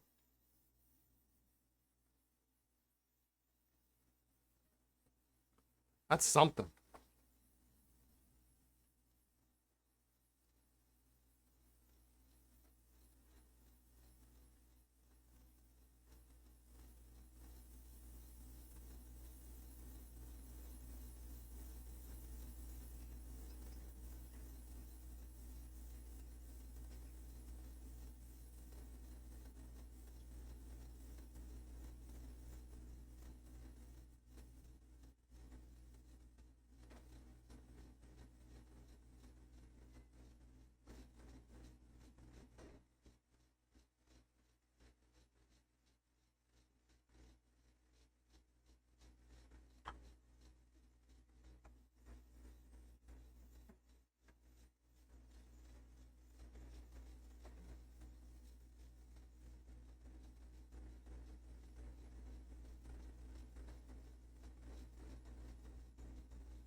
See what the barrel code says. Yeah, well, interesting because the barrel code's 39. Second quarter.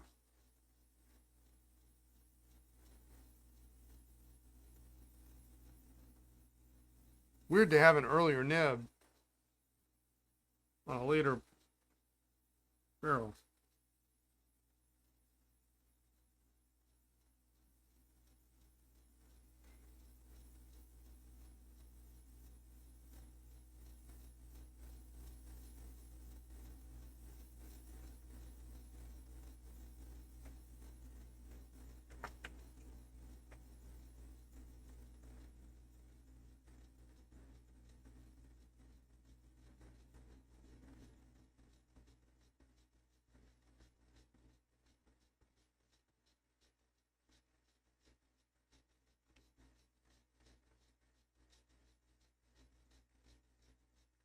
Sometimes it's just easier to see little pieces like that after you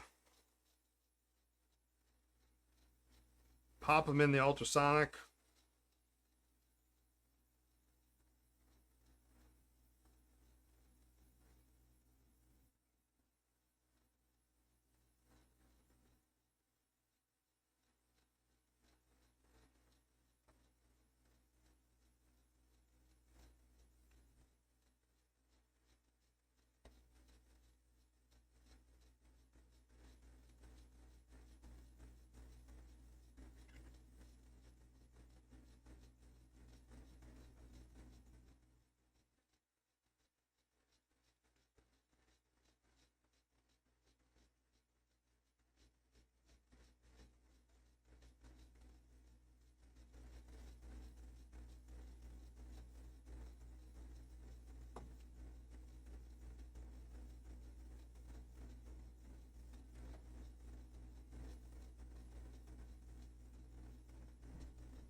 All right. That is good.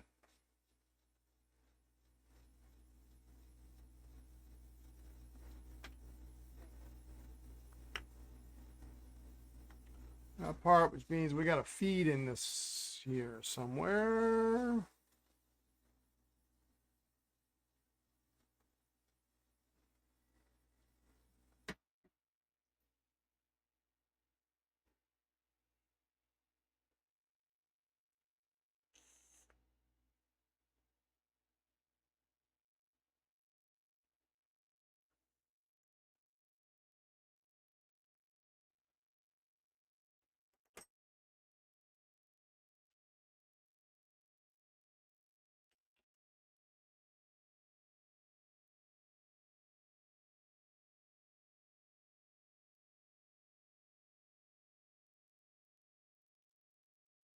All right, that's good.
All right, that is pretty clean. We're gonna spin those out.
Before I go too far, I'm just gonna polish this cap a little bit. A little bit of that Dr. G's kind of got on there, so I want to make it get it clean.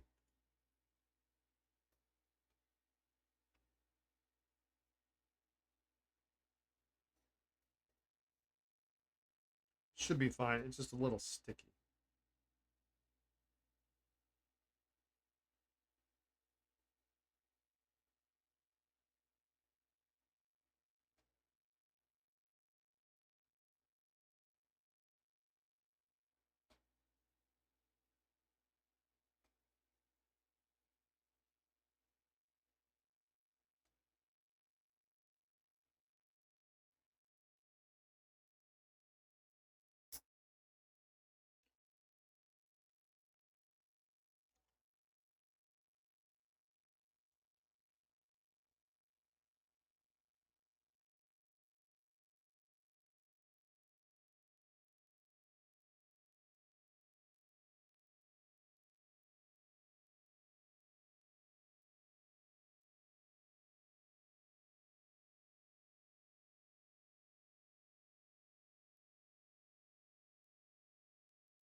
We're gonna leave that sit there until we get approval from the customer to work on that nib. We're not gonna do anything else.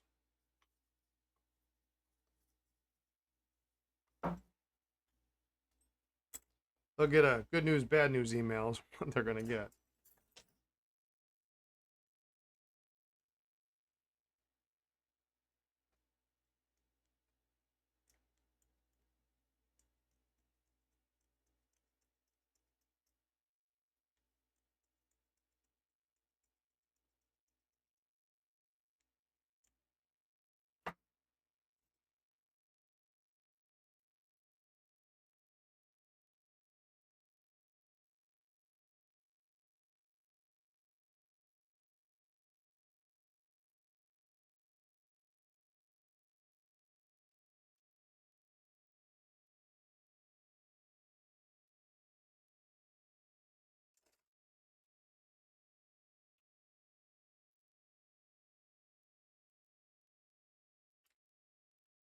We're gonna shave this down a little bit, just a little bit.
Well,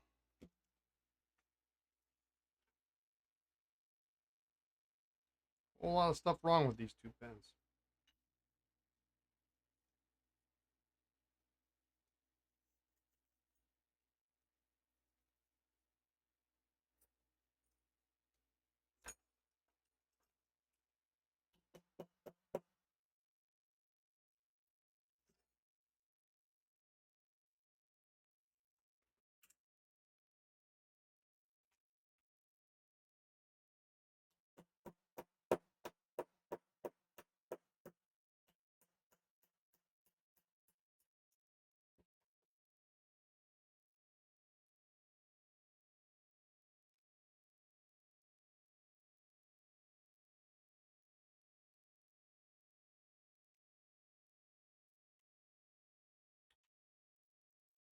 Yeah, she's jammed up.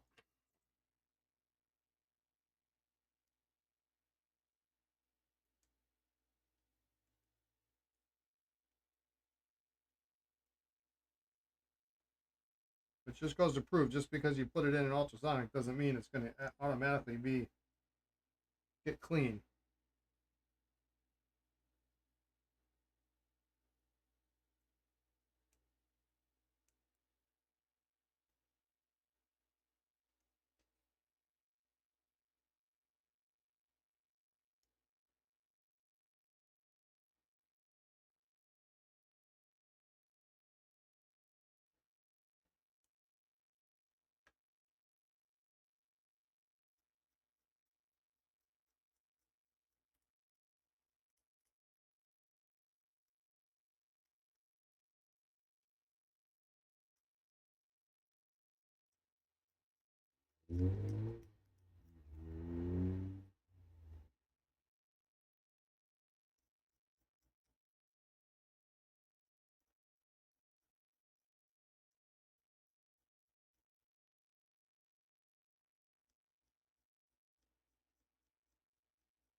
Drop that in the ultrasonic.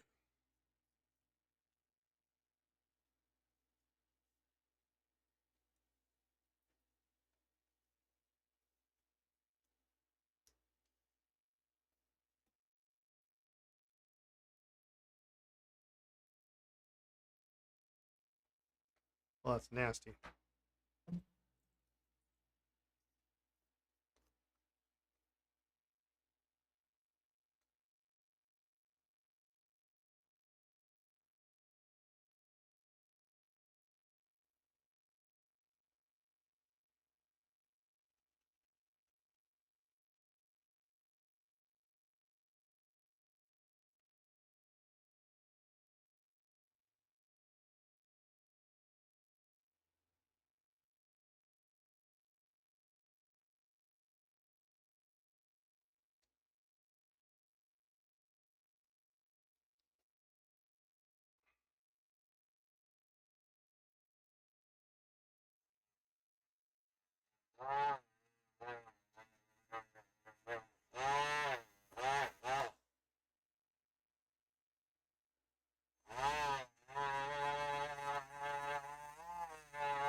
India ink's a great thing for dip pens.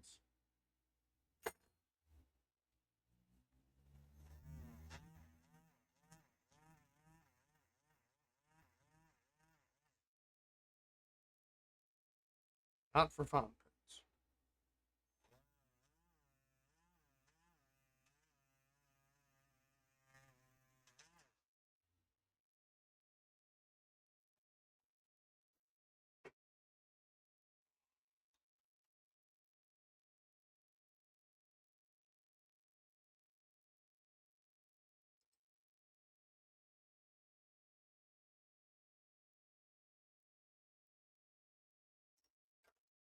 I can see corrosion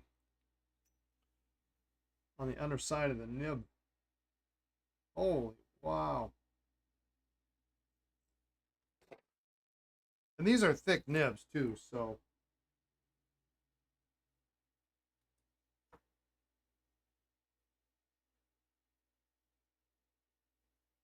seeing corrosion like that's like really impressive.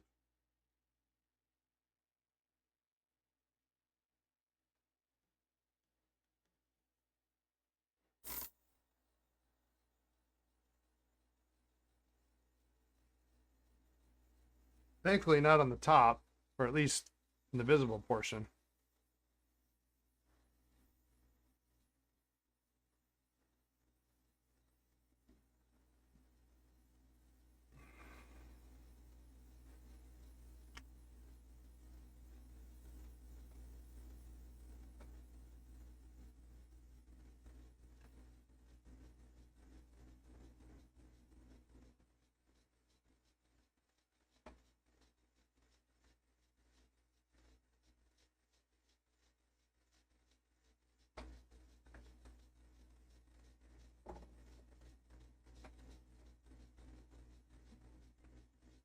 Normally I don't have to worry about the collar, but in this case I think I do.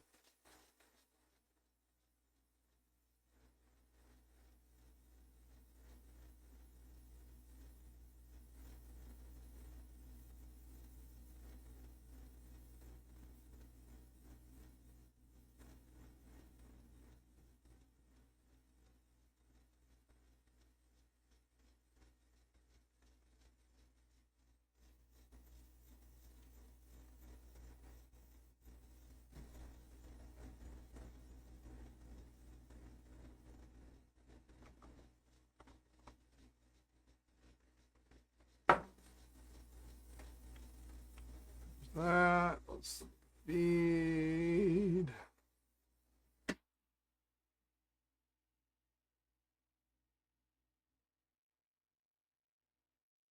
Much better.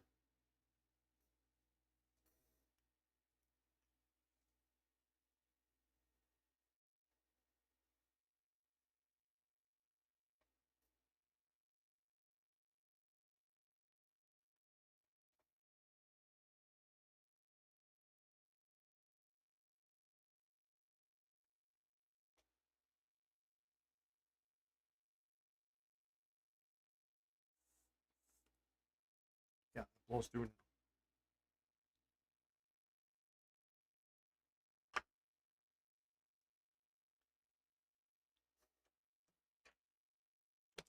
Okay.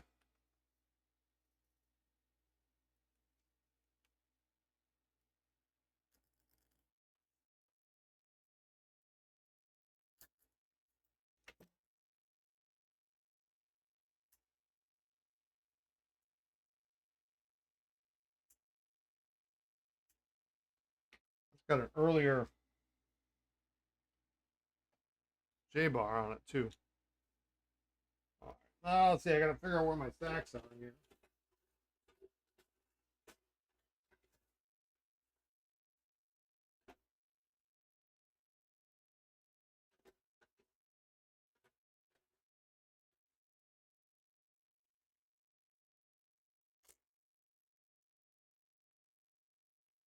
Um,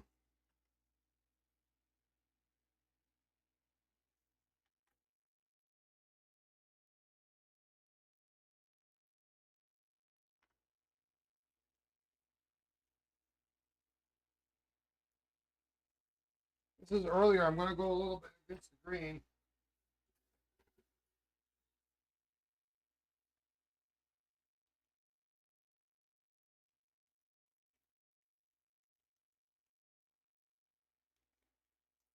Put a 17 in there.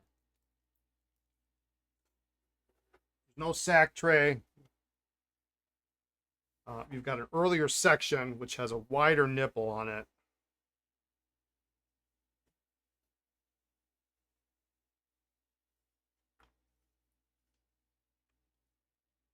And that fits with room to spare.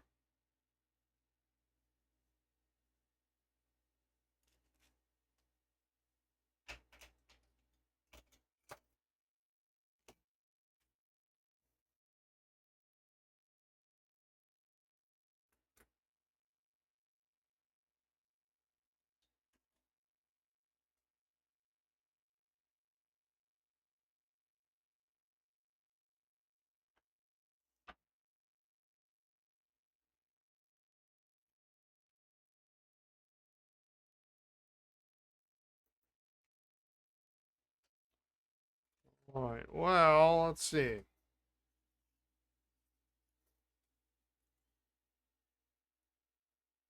Okay, that should be okay. I was worried it wasn't going to be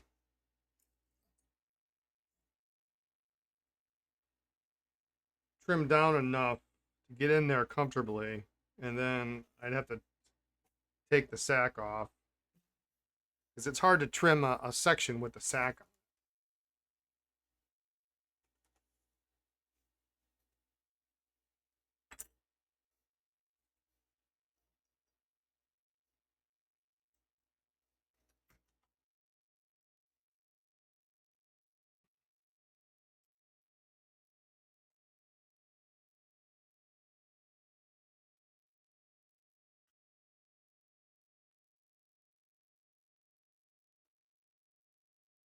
I guess I got to select this part, not the sack.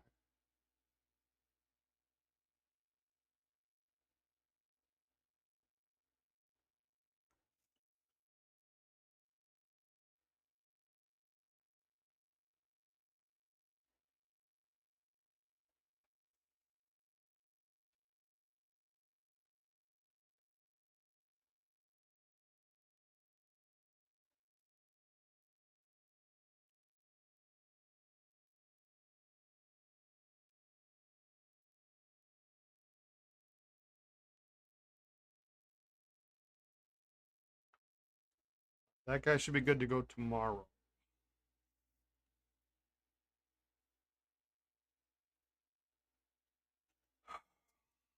Problem here is I'm going to have this pen done. I'm going to end up sitting around waiting to try to find a part for it, for the Vacuumatic, which could be weeks.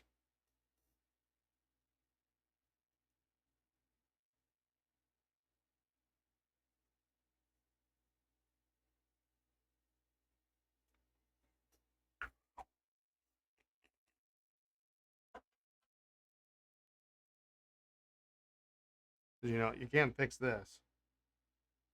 That's impressive, though.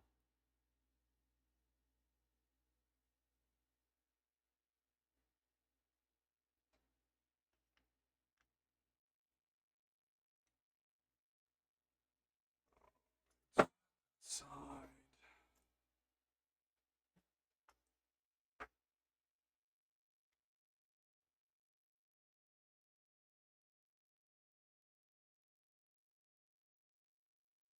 So let's look at the nib here.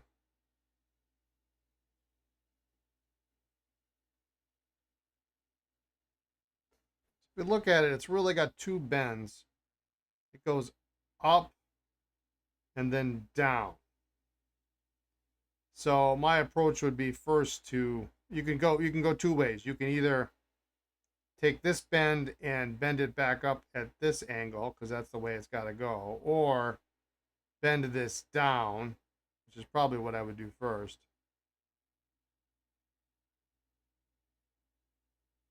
And then you can bend this back up.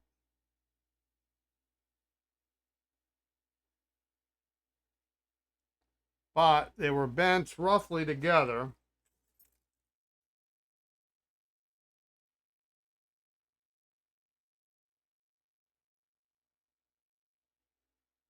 Which is really the best kind of bend you can have. It's when you got tines that are like this, you know, they're crossed over or they're at different angles or they're one's rotated. These are the inside tines. They're bent in the same, on the same plane. So if we get pretty much, if we get those two bends straightened out, then the nib, I mean, it's pretty straightforward. I mean, straightforward. There's a little bit of a rotation, but I mean, I'm not gonna lie, it's pretty extreme, but it could be worse. Now I know what you're thinking. You're thinking, well, we weren't even going to try to open up the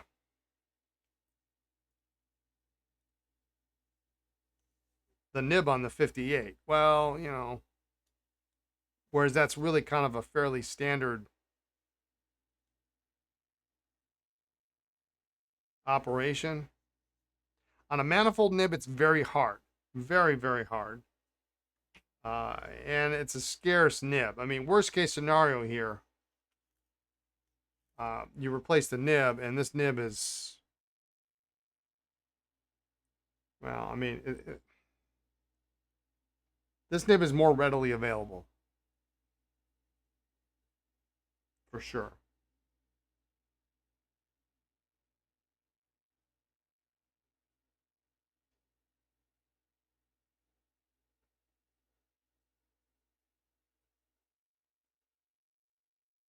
Oh, it's incredibly interesting. It's not actually, I mean, it has to be. It's not actually marked 14 karat.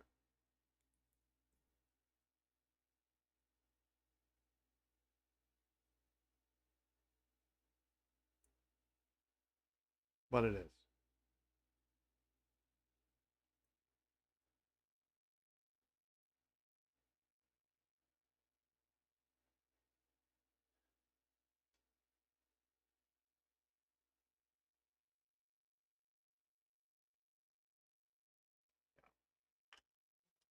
So,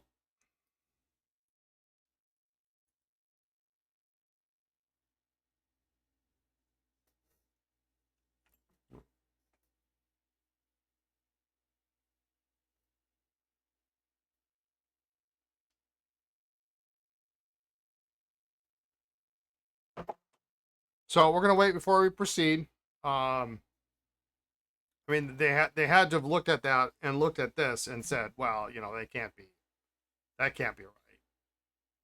and known that there was something else wrong, or somehow they damaged it in the process. I mean, they got to know it's not right. I would think. Um, We'll have to clean this up. These are pretty deep marks, though.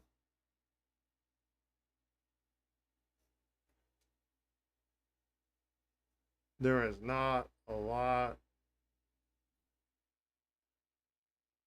we can do about this.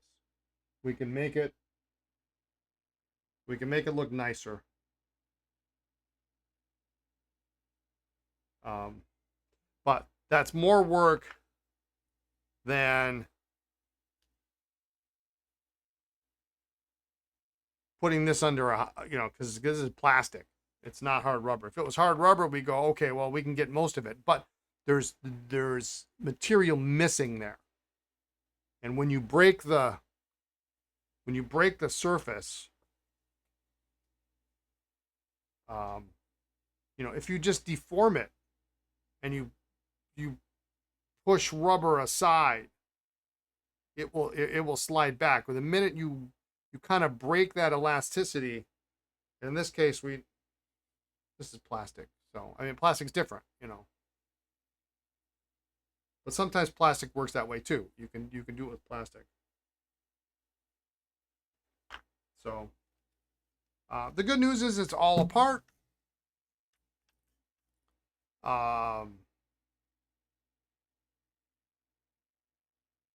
We will find a speed line filling unit at some point. The other option is to replace it with a regular filling unit, but that's not the best option. It's not how it should be. Whether or not they care or not is maybe, you should do the right thing.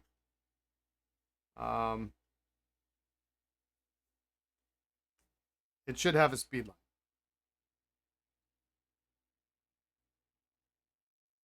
So, I'm thinking I have one, but if memory serves, it doesn't come out of the pen. So, although, I've got this part, so if that doesn't unscrew, I mean, the other pen could technically be destroyed.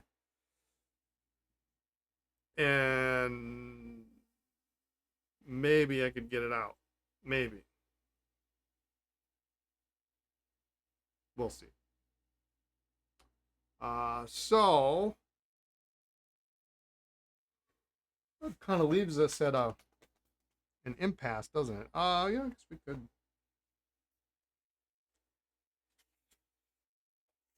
I'm not going to do any more work until he approves it. Because if he says no, then he's getting a bag of parts back. I'll reassemble it. But there's no sense in trying to clean this section up if he says no. Because this is not an easy 2-minute job to make this look nice.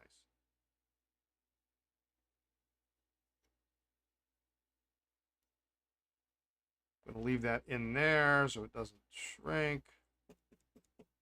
That's good to go. That's good news. Well, I hate to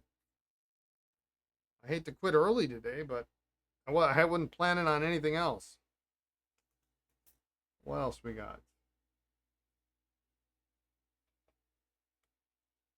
Sorry, I'm just looking around.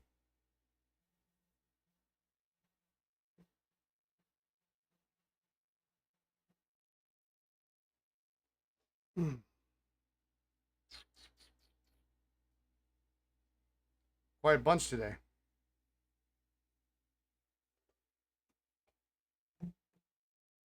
Did you find anything cool over the weekend? No. I didn't really leave the house much. Although Lisa and I were sitting around yesterday, and we both kind of had the same thing. I like malts. Shakes are okay, but malts are better. Malts are always better. And I've had one on the brain for a few days now, and so I said, I knew she was kind of in a funky mood, and I said, I got an idea. And she goes, I do too. And I said, well, I'll give you 2 letters, and the first one starts with a D, the second one being Q for Queen. but she wanted to go somewhere else, and then we realized it's the big music festival of the year was this past weekend, so getting around town is is awful. And then there were a couple other ice cream shops open, but you can't get there from here because they're renovating a couple of the off ramps. And so after we spent about 10 minutes, 15 minutes, and we're like, you know what? Let's just go to the grocery store, buy a couple of quart boxes of ice cream, and it will be less than the cost of anything. That was probably one of the most exciting things I did all weekend. Fire Saturday night, that was fun. That was fun. Burning some wood over at my buddy's house. Other than that, yeah, no, I didn't go out. Since I bought that Esterbrook collection, I really need to I'm gonna need to burn through. Yeah. Ice cream is always good. I need to burn through some of those Esterbrooks before I can justify spending any money on any other pens, and or at least get some money, get some revenue coming in. So I am eager to get some folks to test the website so that if they want something, I can ship them something and use some of that money for something. So yeah, other than that, I think today I'm gonna enjoy the extra. And today's my day off. I don't cycle on Mondays, so maybe I'll just kind of have a cup of coffee or something. I don't know what I'm gonna do. I'll do something. It'll give me time to email this customer and see what they want to do with this pen. It's gonna need a J bar and some more sacks. Okay, it should be. I'm getting real close. I did my first test order on Saturday, Sunday, and it went fine because we have to also integrate with. We discovered over the weekend that our integration with QuickBooks was not great. It didn't work actually. So we got to make some adjustments there. We need a new application to help sync, and I'm still working on trying to get my invoices printed out, and I ran out of time today to get my shipping integration looked at. So I'm hoping by Wednesday I can send notices out to all you folks that got in touch with me. And you can hit the site, and I'll send out instructions and whatnot soon. It's going to be soon, the next 2 or 3 days for sure. So yeah, measure stuff, see what you need. Shoot me an email with pictures, Indy, if you have any questions at all. I can guide you, steer you in the right direction. But at the rate you're restoring things, it's probably good for you to get maybe a couple extra here or there. Like I usually tell people, you get you get yourself a 15, 16, 17, 18 in that range. You get a couple of each of those, maybe you get an outlier, you get a 14. I mean, unless you're doing snorkels, 14 through 18 is like 90%, 95% of all the pens you're ever going to use. In fact, some of those weird specialty sacks, I'm actually considering discontinuing. They don't sell well. When I sell out, I'm just gonna be done with them. They don't sell well, and they can be replaced by something else. You used most of the 16s you got, so yeah, I need more. Yeah. You always 16s like 80% of every pen. Yeah.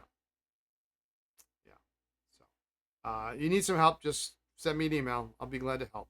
So, all right, folks, thanks for tuning in. Sorry it's a little bit short today, but it is what it is, I guess. And I'll come up with something tomorrow if we're not going to do nib work on this Vacuumatic. Explains why you need them. Yeah, usually. If we're not going to do nib work on this Vacuumatic, I'll have something else cooking for sure. I just got to think of what it's going to be. I know we started a few things, and I got some polishing I got to do. So I won't do polishing, but we'll figure it out. So anyway, thanks much. Have a great evening, a great afternoon, great morning, wherever you are. Be kind, be well, and we'll see you all tomorrow. Thanks a lot.